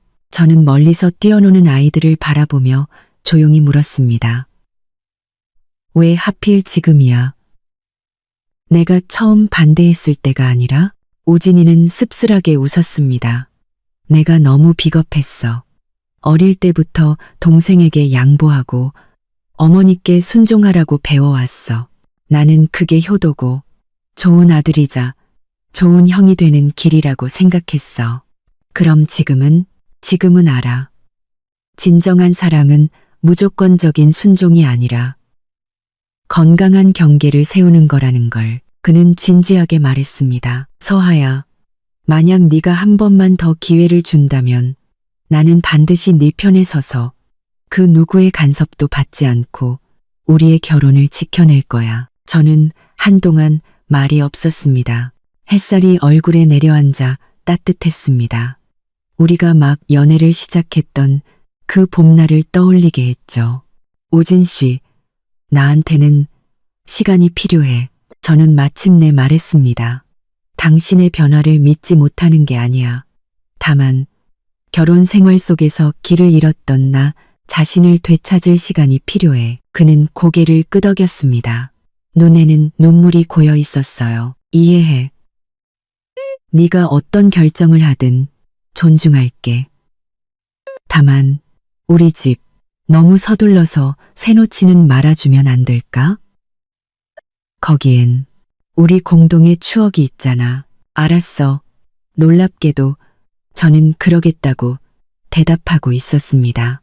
하지만 당분간은 친정에 머물 거야. 고마워. 우진이가 조용히 말했습니다. 제 얼굴을 만지려다 손을 거뒀습니다. 기다릴게. 얼마가 걸리든. 친정으로 돌아오는 길 머릿속이 복잡했습니다. 오늘의 소동은 누구도 예상치 못한 방향으로 마무리되었습니다. 시어머니의 통제라는 가면은 벗겨졌고 우진이는 마침내 각성했습니다. 그리고 저는 이 전쟁 속에서 제 목소리를 되찾았습니다. 휴대폰이 진동했습니다. 혜원 씨에게서 온 메시지였어요. 새언니, 의사 선생님이 아기 괜찮대요. 오늘 도와주셔서 정말 감사해요. 저 이제 알 것 같아요. 우성 씨랑 제대로 얘기해서 우리만의 경계를 세워야겠어요. 저는 미소 지으며 답장했습니다. 힘내요. 혜원 씨는 생각보다 강한 사람이에요. 휴대폰을 내려놓고 차창 밖으로 빠르게 지나가는 풍경을 바라봤습니다. 결혼은 결코 두 사람의 단순한 결합이 아니었습니다. 두 가족, 두 가치관의 충돌과 융합의 과정이었습니다. 어쩌면 이 폭풍이 지나간 후에야 저와 우진이의 결혼은 비로소 서로에 대한 존중과 명확한 경계 위에 세워진 성숙한 관계로 나아갈 수 있을지도 모릅니다. 그리고 최종 결과가 어떻든 저는 더 이상 참고만 사는 박서아가 아니었습니다. 별거한 지 일주일 후 갈아입을 옷가지를 챙기러 가화원 아파트에 들렀습니다. 문을 열자 집안은 놀랍도록 깨끗했습니다. 우진이가 다녀간 것이 분명했어요. 주방의 환풍기까지 반짝반짝 닦여 있었습니다. 거실 테이블 위에는 제 이름이 쓰인 봉투 하나가 놓여 있었습니다. 봉투를 열자 손편지 한 통과 서류 뭉치가 나왔습니다. 편지는 우진이가 쓴 것이었어요. 서아에게. 지난 일주일간 많은 생각을 했어. 이 서류들은 내가 찾을 수 있는 모든 어머니가 우리 집에 무단으로 들어오셨던 기록들이야. 아파트 CCTV 기록, 이웃들의 증언, 그리고 우성이네가 사진 찍던 날의 대화 기록까지 증거가 너무 늦었다는 거 알아. 하지만 내가 정말로 반성하고 변하고 있다는 걸 네가 알아줬으면 좋겠어. 사랑하는 너의 우진이가. 저는 서류 뭉치를 넘겨보았습니다. 거기에는 시어머니가 최소 5번 이상 허락 없이 우리 집에 들어왔다는 증거가 상세히 기록되어 있었습니다. CCTV 캡처 화면과 이웃의 자필 진술서까지 첨부되어 있었죠. 가장 충격적인 것은 우성이와 시어머니의 카카오톡 대화 기록이었습니다. 그들은 이미 2달 전부터 제 신혼집을 빌려 결혼식을 올릴 계획을 세우고 있었습니다. 이유는 서안의 집이 위치도 좋고 인테리어도 고급스러워서 사진 찍으면 폼이 난다는 것이었어요. 저는 소파에 앉아 복잡한 심정으로 증거들을 훑어봤습니다. 우진이가 분명 노력하고 있는 것은 맞았지만 이미 생긴 상처와 신뢰의 균열은 종이 몇 장으로 메워질 수 있는 것이 아니었습니다. 휴대폰이 울렸습니다. 사촌 동생 유정이었습니다. 새언니, 우진 오빠랑 별거 하신다면서요? 정말 끝까지 가실 거예요? 저는 한숨을 쉬었습니다. 아직 결정 못했어. 오빠는 요즘 어때? 완전 말이 아니에요. 유정이가 목소리를 낮췄습니다. 매일 야근하고 주말에는 집에만 틀어박혀 있어요. 큰어머니는 요즘 아무한테나 화풀이 하셔서 큰아버지도 못 견디고 회사 기숙사로 들어가셨어요. 그건 새로운 소식이었습니다. 시아버지 우상국 씨가 집을 나가셨다니. 그날의 가족회의 이후 우진이네 집안의 갈등은 해결되기는커녕 더 심해진 모양이었습니다. 혜원 씨는 몸은 좀 괜찮아졌대? 퇴원했어요. 근데 유정이가 잠시 망설였습니다. 우성 오빠랑 크게 싸우고 친정으로 가버렸대요.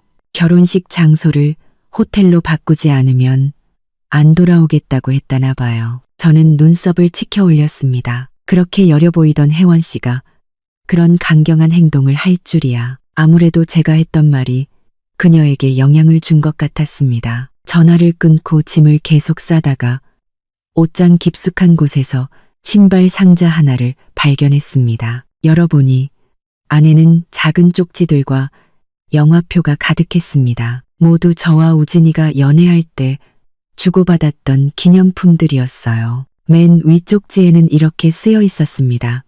서하야, 오늘 하얀 원피스 입은 거 진짜 예뻤어. 다음 데이트 때도 입어주면 안 될까?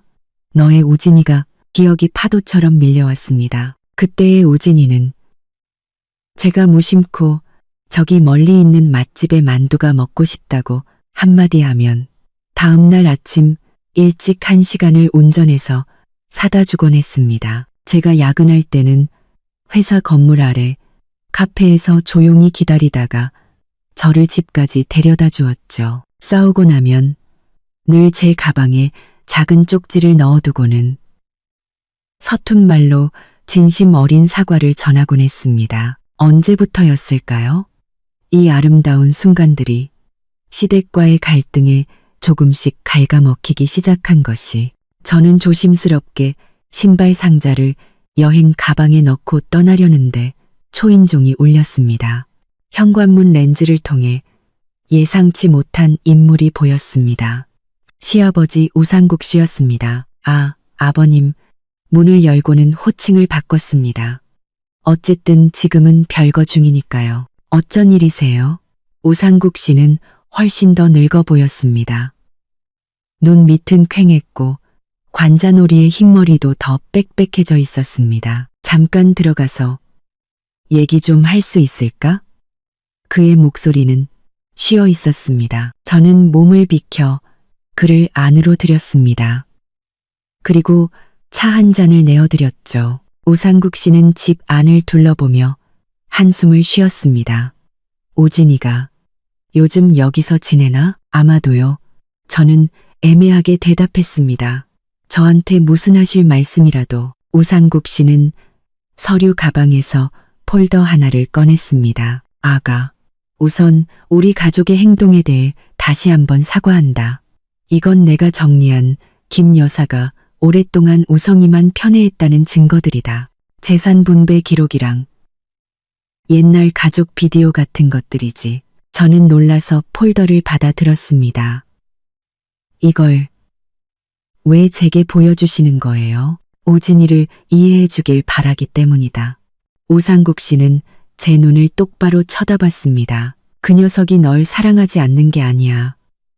뒤틀린 가족관계에 너무 오랫동안 묶여 있었던 거지. 저는 폴더를 열었습니다. 안에는 수년간 시어머니가 어떻게 우성이를 편애했는지에 대한 기록이 상세히 적혀 있었습니다. 세뱃돈 액수부터 교육 투자, 심지어는 원래 똑같이 나눠주기로 했던 아파트 2채를 결국 모두 우성이에게 넘겨준 사실까지. 가장 충격적인 것은 가족 비디오의 내용이었습니다. 화면 속에서 10살짜리 우진이는 동생을 잘 돌보지 못했다는 이유로 빨래판 위에 무릎을 꿇고 벌을 서고 있었습니다. 시어머니는 옆에서 날카로운 목소리로 아들을 꾸짖고 있었죠. 저는 충격의 말을 잇지 못했습니다. 김 여사가 40에 우성이를 낳았어. 늦둥이지. 그래서 아주 법도 없이 키웠다. 우상국 씨가 씁쓸하게 웃었습니다. 그리고 우진이는 어릴 때부터 동생에게 양보하고 어머니께 효도하라고 교육받았지. 30년 동안 몸에 밴 사고방식이 하루아침에 바뀌기는 어려운 법이다. 저는 폴더를 덮었습니다. 마음이 복잡했어요. 이제야 이해가 됐습니다. 우진이가 왜 늘 갈등을 피하고 어머니 앞에서는 원칙도 없이 무너졌는지를요. 그것은 깊이 뿌리 박힌 생존 전략이었고 착한 장남이 되도록 훈련받은 아이의 자기방어 기제였던 겁니다. 아버님, 제가 조용히 물었습니다. 왜 이제야 나서신 거예요? 우상국 씨는 고개를 숙였습니다. 나도 비겁한 사람이었다. 김 여사가 너무 강해서 나도 모르게 순응하는 게 버릇이 됐지. 하지만 너희 결혼 생활이 엉망이 되고 혜원이가 유산할 뻔하는 걸 보고서야 깨달았다. 침묵도 죄라는 걸. 그가 고개를 들었습니다. 눈에는 눈물이 고여 있었어요.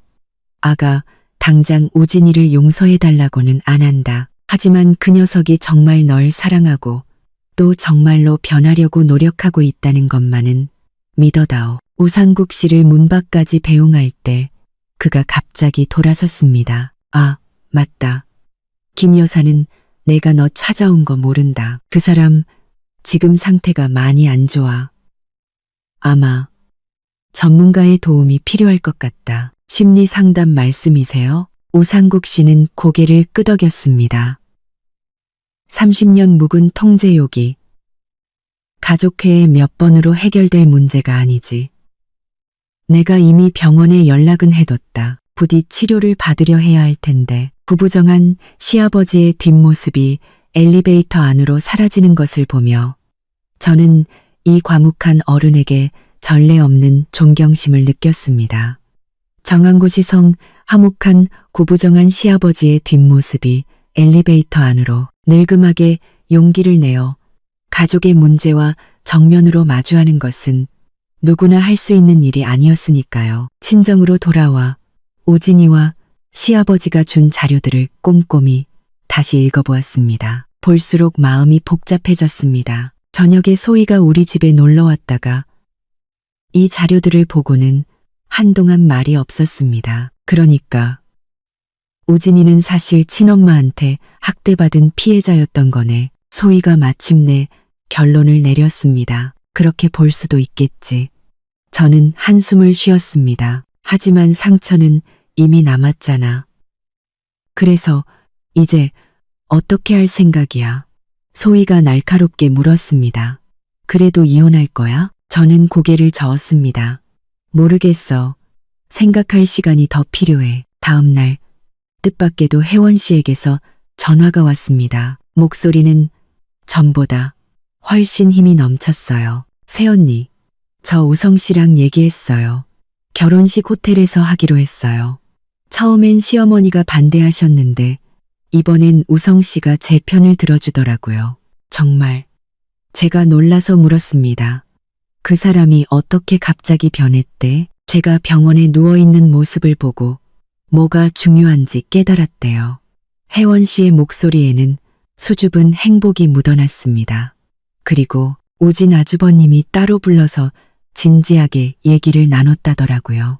그 집안의 병적인 관계에 대해서요. 전화를 끊고 저는 창가에 서서 멍하니 생각에 잠겼습니다. 오진이는 스스로 변하고 있을 뿐만 아니라 동생에게까지 영향을 미치려 노력하고 있었습니다. 그 사실은 그에 대한 제 인상을 미묘하게 바꿔놓았습니다. 생각이 꼬리에 꼬리를 물고 이어질 때쯤 휴대폰이 또 울렸습니다. 오진이었습니다. 우리가 직접 통화한 것은 일주일 만이었습니다. 저는 잠시 망설이다가 전화를 받았습니다. 서아야. 그의 목소리는 조금 긴장되어 있었습니다. 혹시 잠깐 만날 수 있을까? 무슨 일인데? 저는 최대한 평온한 목소리를 유지하려 했으며 물었습니다. 단기 임대 오피스텔을 구했어. 거기로 이사하려고. 그 전에 너한테 직접 건네주고 싶은 게 있어서. 호기심에 저는 그러겠다고 했습니다. 우리는 아파트 근처 공원에서 만나기로 했습니다.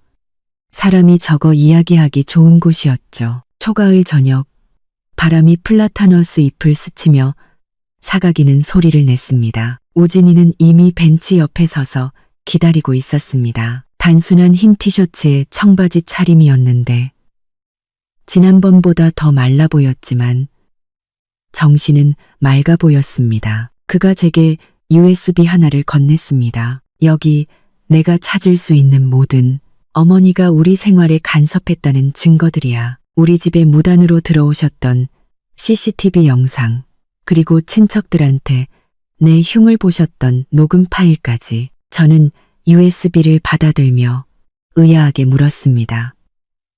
이런 건 왜 모은 거야? 네가 알았으면 해서. 내가 완전히 내 편이라는 걸. 오진이는 제 눈을 똑바로 쳐다봤습니다. 서아야, 나 정근 신청했어. 당분간 부산지사에서 일하게 될 것 같아. 뭐라고? 너무 갑작스러운 소식이었습니다. 여기를 떠난다고? 그는 고개를 끄덕였습니다.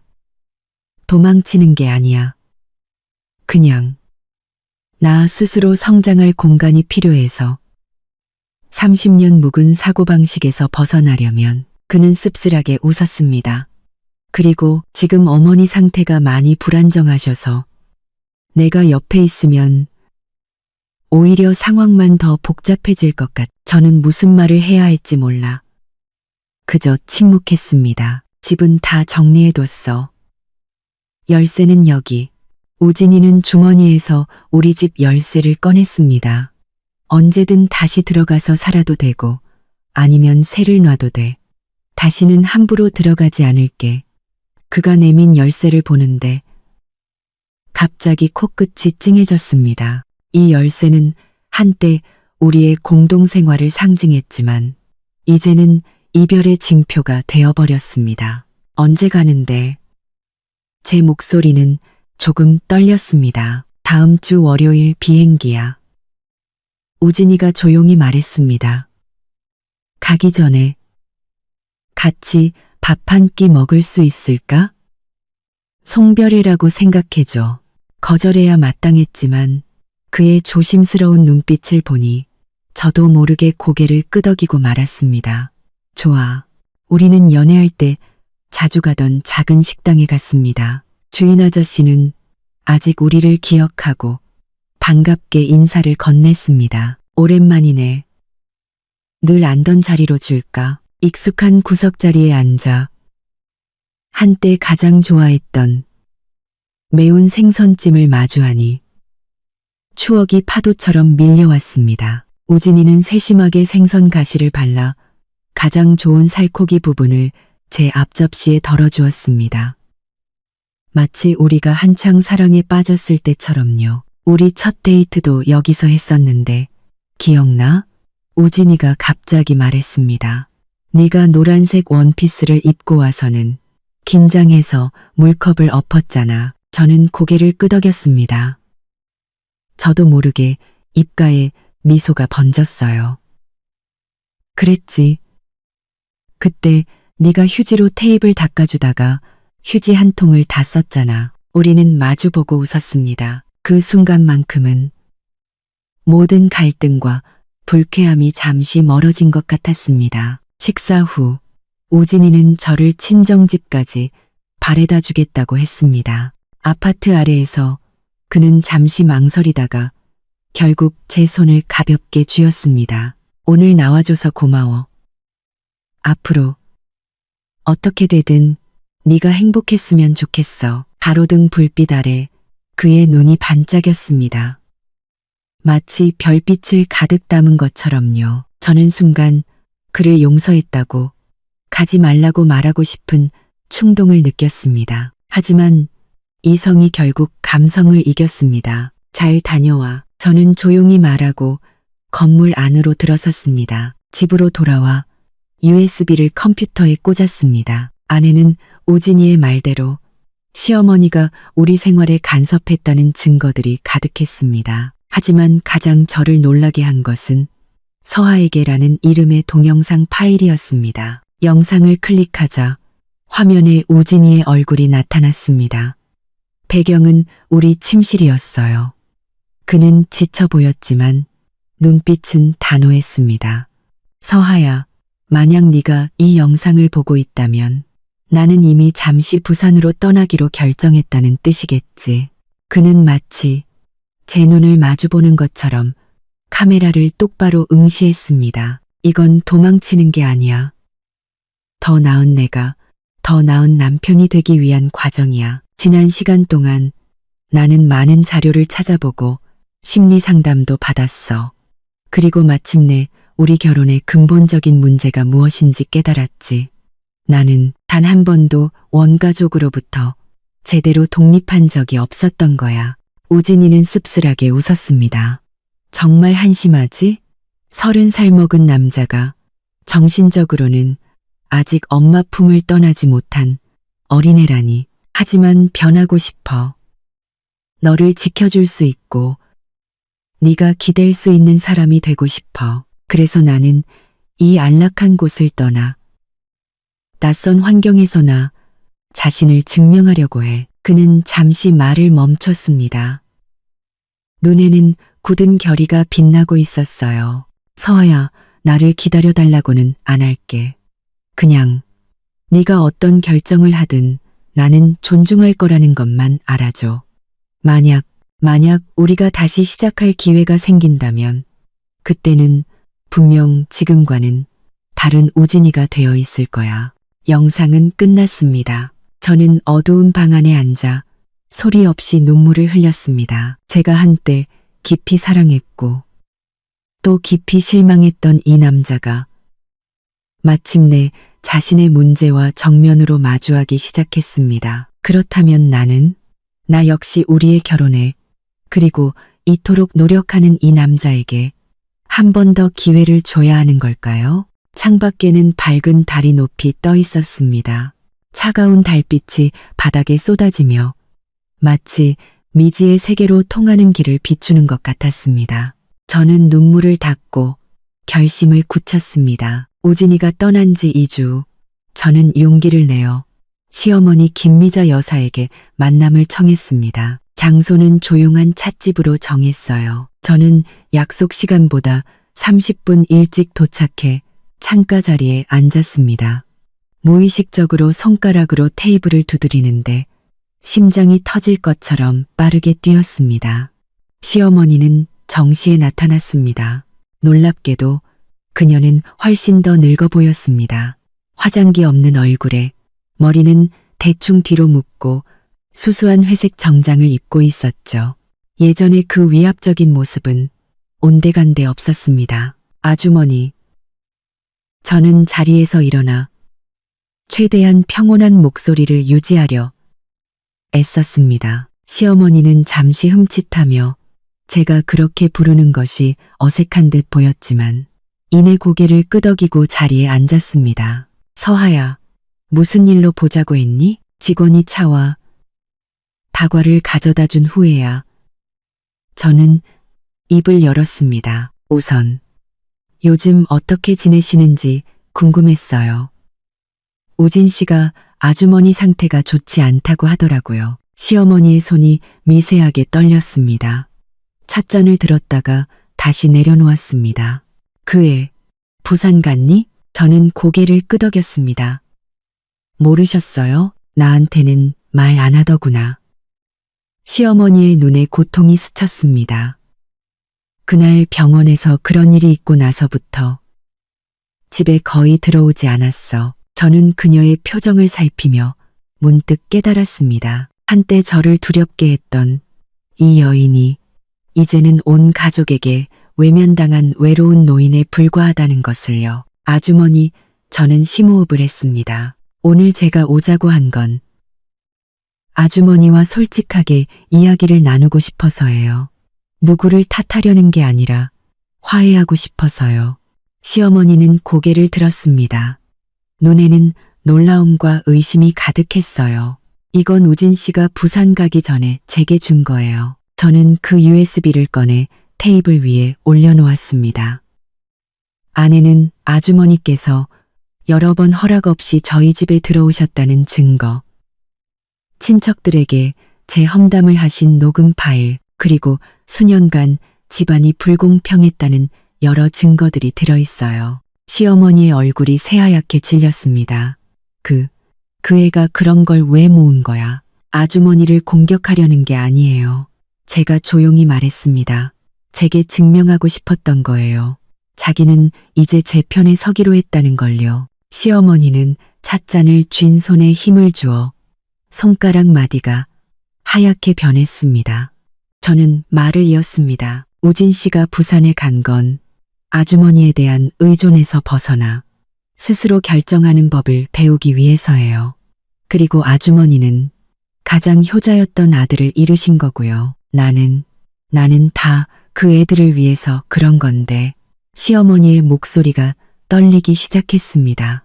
어릴 때부터 나는 뭐든지 제일 좋은 것만 해줬어. 하지만 그건 사랑이 아니라 통제였어요.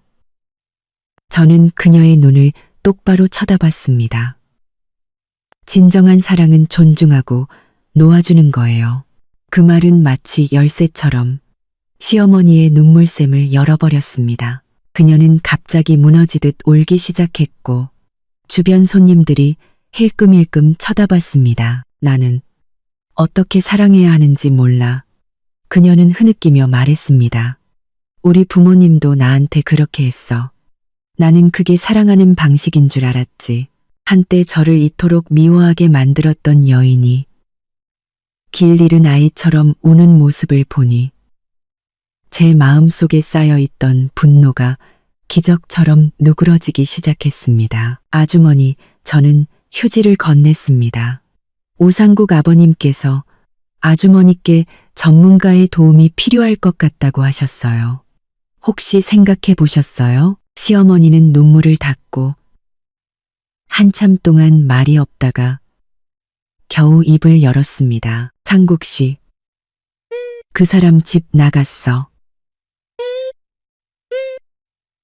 30년 부부인데 내가 너무 간섭한다고. 하지만 아직 만회할 기회가 있어요. 제가 조용히 말했습니다.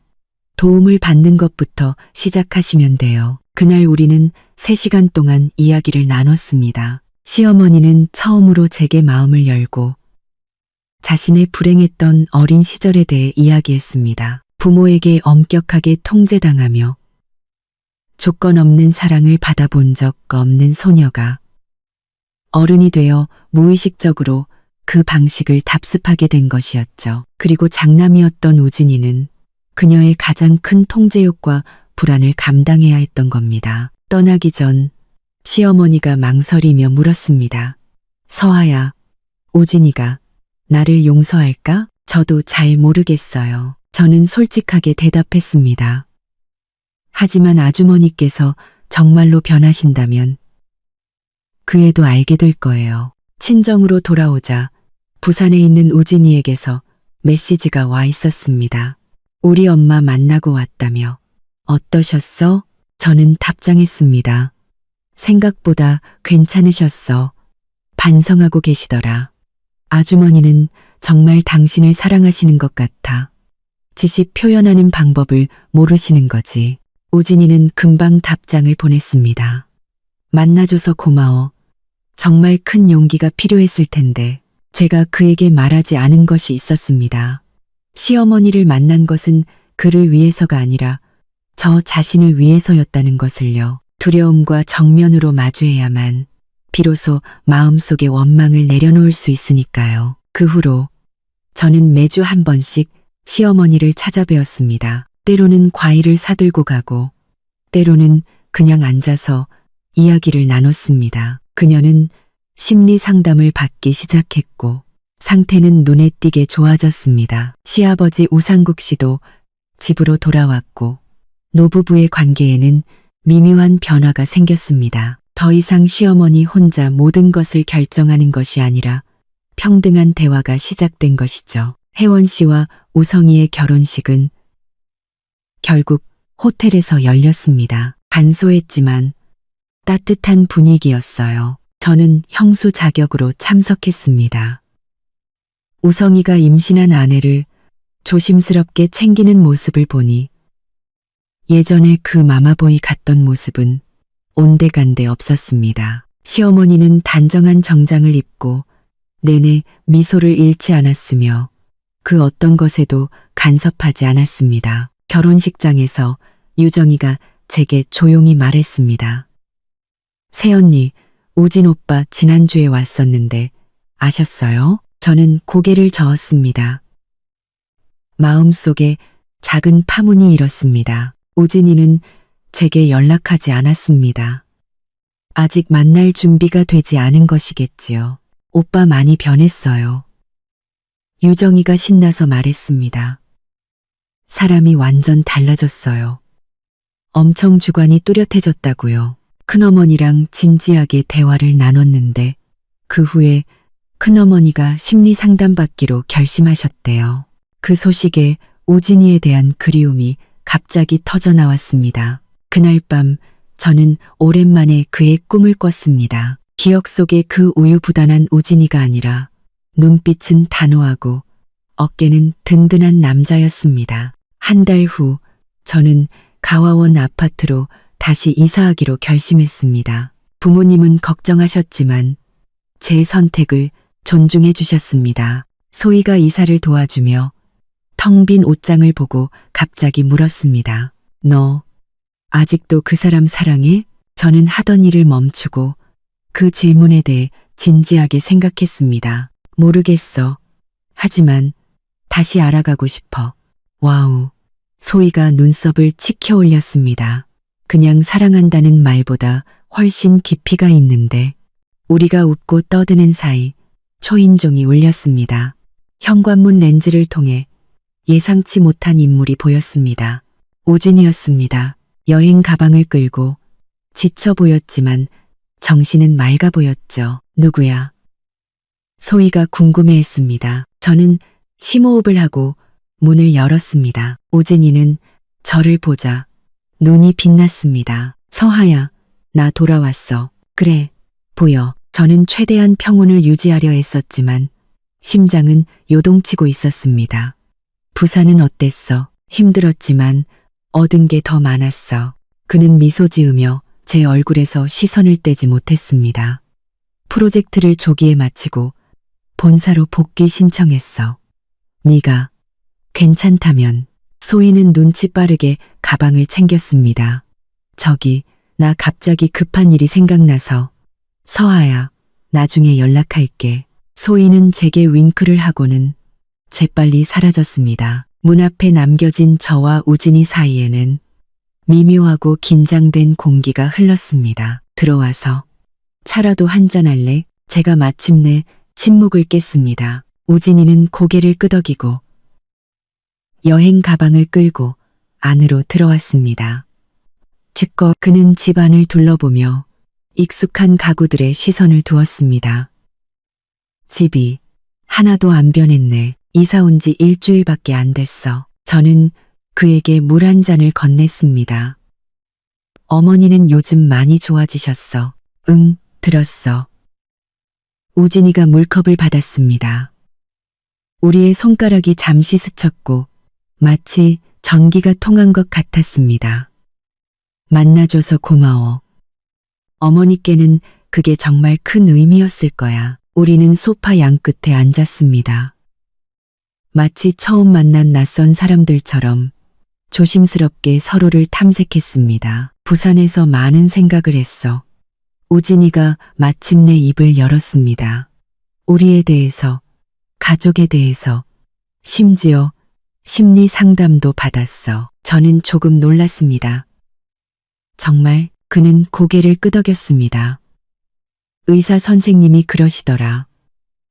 나는 착한 아이, 증후군 같은 거래. 늘 내 욕구를 희생해서 특히 어머니를 만족시키려 한다는 거야. 그래서 결혼 생활에서 네게 기댈 수 있는 존재가 되어주지 못했던 거고. 저는 조용히 들었습니다. 그의 눈에서 진심이 느껴졌습니다. 서하야. 지금 당장 나를 용서해달라고는 안 할게. 우진이는 몸을 앞으로 기울이며 두 손을 마주 잡았습니다. 하지만 이것만은 알아줘. 나 정말 변했어. 부산에서의 석 달 동안 나는 아니오라고 말하는 법을 배웠고 나 자신을 위해 결정하는 법을 배웠어. 나는 너를 다시 만나고 싶어. 네가 허락한다면 다시 만난다고? 저는 눈썹을 치켜 올렸습니다. 모르는 사람처럼, 내 사랑을 받을 자격이 있는 사람처럼. 그가 말을 고쳤습니다. 눈에는 전례 없는 굳은 의지가 담겨 있었어요. 처음부터 건강한 관계를 만들어가고 싶어. 이번에는 내가 확실한 경계를 세우고 우리의 공간을 지킬게. 내가 우리에게 한 번 더 기회를 준다면. 저는 이 익숙하면서도 낯선 남자를 바라봤습니다. 문득 그의 눈빛이 달라졌다는 것을 깨달았습니다. 더 이상 불안하게 흔들리지 않고 굳건하고 맑았습니다. 어깨도 더 넓어진 것 같았어요. 마치 남편으로서의 책임을 온전히 짊어질 수 있게 된 것처럼요. 우진 씨, 제가 조용히 말했습니다. 지난 석 달 동안 나도 많이 변했어. 분노를 무기로 삼지 않는 법을 배웠고 역지사지로 생각하는 법을 배웠어. 심지어 당신 어머니와 어느 정도 이해관계를 형성하기도 했고. 그는 놀라서 눈을 동그랗게 떴습니다. 정말. 저는 미소 지었습니다. 그러니까 우리 다시 시작해 볼 수는 있을 것 같아. 단 몇 가지 조건이 있어. 말해봐. 그는 즉시 허리를 펴고 열심히 듣는 학생처럼 앉았습니다. 첫째, 당신 가족과 어떤 갈등이 있든 당신은 무조건 내 편에 서야 해. 당연하지. 둘째, 우리 집은 우리의 성이야. 우리 둘의 동의 없이는 누구도 함부로 들어오거나 간섭할 수 없어. 절대적으로. 셋째, 저는 잠시 말을 멈췄습니다. 만약 또다시 나를 실망시킨다면 두 번의 기회는 없어. 우진이는 심호흡을 하고 진중하게 고개를 끄덕였습니다. 약속할게.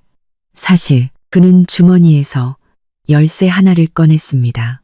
이거 우리 부모님 댁 열쇠인데 어머니께 돌려드렸어. 오시기 전에 반드시 전화하셔야 하고 우리가 허락할 때만 오실 수 있다고 확실히 말씀드렸어. 그 행동에 마음이 따뜻해졌습니다. 그는 분명 경계의 의미를 이해한 것이었습니다. 그리고 우진이가 갑자기 한쪽 무릎을 꿇고 지갑에서 반지를 꺼냈습니다. 우리의 결혼 반지였습니다. 별거할 때 제가 집에 두고 나온 것이었죠. 박서아 씨, 저와 다시 결혼해 주시겠습니까? 비겁했던 과거의 우진이가 아니라 마침내 어른이 된 이 남자와요. 저는 그의 진심 어린 눈빛을 보며 문득 우리가 처음 만났을 때를 떠올렸습니다. 대학교 도서관에서 그가 얼굴을 붉히며 제게 펜을 빌리던 모습을요. 그때의 그는 수줍었지만 진실했습니다. 바로 지금처럼요. 반지는 일단 받을게. 저는 마침내 말하며 손을 내밀어 그가 반지를 끼워주게 했습니다. 결혼은 우리 일단 데이트부터 좀 하자. 어쨌든 우리 다시 시작하는 거잖아. 안 그래? 우진이는 웃었습니다. 눈에는 눈물이 반짝였습니다. 분부대로 하겠습니다. 아가씨. 그럼 오늘 저녁 식사 저와 함께 해주시겠습니까? 오늘 저녁이라. 고려는 해볼게. 저는 일부러 튕기듯 말했지만 입가에 번지는 미소를 숨길 수는 없었습니다. 대신 이번에는 제일 비싼 레스토랑으로. 문제없지. 그가 일어나 갑자기 용기를 내어 저를 가볍게 안았습니다. 고마워, 서하야. 이런 기회를 줘서. 그의 품에서 익숙하면서도 낯선 향기가 났습니다. 같은 우진이었지만 속은 다른 사람이 되어 있었습니다. 그 느낌은 기묘하고도 아름다웠습니다. 마치 봄날 꽁꽁 언 땅을 뚫고 솟아나는 새싹처럼 무한한 가능성으로 가득 차 있었습니다. 그날 밤 우리는 도시에서 가장 높은 회전 레스토랑에서 저녁 식사를 했습니다.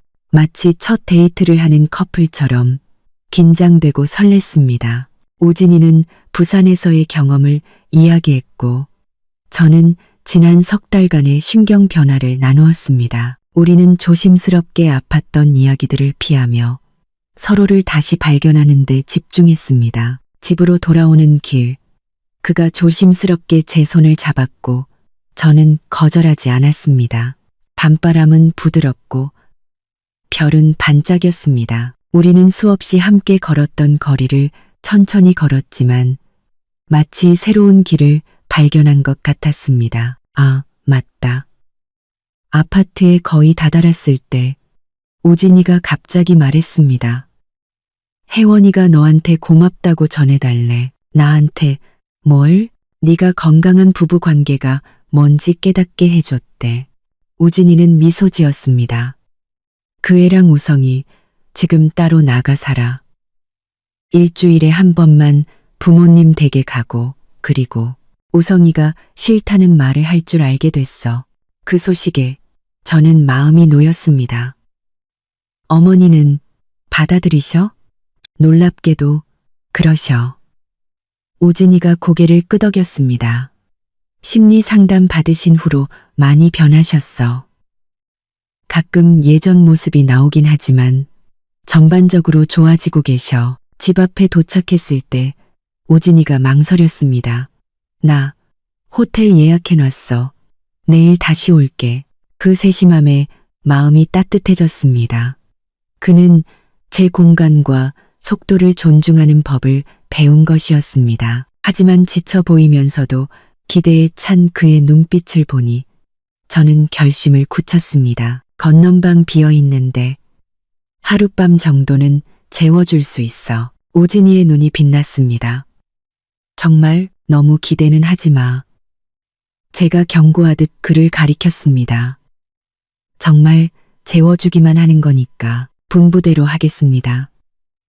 그가 익살스럽게 경례를 해서 저를 웃게 만들었습니다. 그날 밤 우리는 각자 다른 방에서 잠이 들었지만 지난 석 달 중 그 어느 때보다 깊고 편안하게 잠들었습니다. 알 수 있었기 때문입니다. 이 폭풍이 지나간 후 우리는 마침내 서로의 항로를 찾았다는 것을요. 누가 누구에게 의존하는 것이 아니라 두 명의 독립적인 개인이 나란히 함께 걷기로 선택했다는 것을요. 다음 날 아침 저는 주방에서 나는 고소한 냄새에 잠이 깼습니다. 식당으로 가보니 우진이가 앞치마를 두르고 달걀과 베이컨을 굽고 있었습니다. 식탁 위에는 신선한 과일 샐러드와 갓 구운 토스트가 놓여 있었죠. 좋은 아침. 그가 미소 지으며 제게 커피 한 잔을 건넸습니다. 늘 마시던 대로 설탕 빼고 우유만 넣었어. 그 익숙한 세심함에 코끝이 찡해졌습니다. 커피를 받아들고 조용히 고맙다고 말했습니다. 문득 냉장고에 붙어있는 쪽지가 눈에 들어왔습니다. 서하야, 좋은 아침. 사랑하는 너의 우진이가. 연애할 때처럼 그가 다시 쪽지를 남기기 시작한 것이었습니다.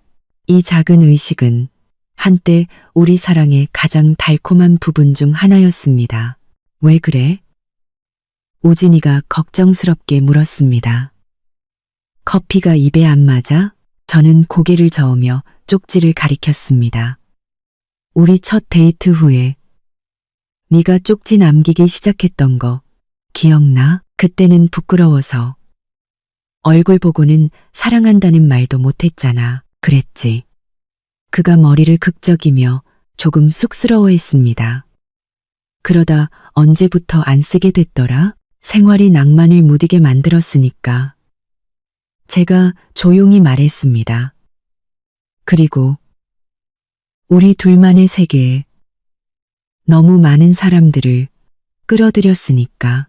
우진이는 프라이팬을 내려놓고 저를 진지하게 쳐다봤습니다. 이번에는 절대 그러지 않을 거야. 약속할게.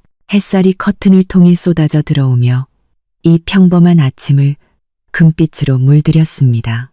우리는 조용히 아침 식사를 했습니다. 가끔 서로를 보며 미소 짓는 것이 마치 세상에서 가장 행복한 부부 같았죠. 하지만 저는 알고 있었습니다. 우리의 길은 이제 막 시작되었다는 것을요. 신뢰를 다시 쌓는 것은 처음 쌓는 것보다 훨씬 더 어렵습니다. 매일매일의 꾸준함과 인내가 필요하죠. 하지만 지금 이 순간 맞은편에 앉은 저 익숙하면서도 낯선 남자를 보며 저는 믿고 싶어졌습니다. 어떤 균열은 아문 뒤에 원래보다 더 단단해진다는 것을요. 어떤 사랑은 비바람을 겪은 뒤에 더 맑아진다는 것을요. 결국 봄의 새싹은 사계절의 순환을 겪어야만 하늘을 찌르는 거목으로 자라나는 법이니까요. 그리고 우리의 결혼은 아마도 이제야 진정한 봄을 맞이하고 있는지도 모릅니다.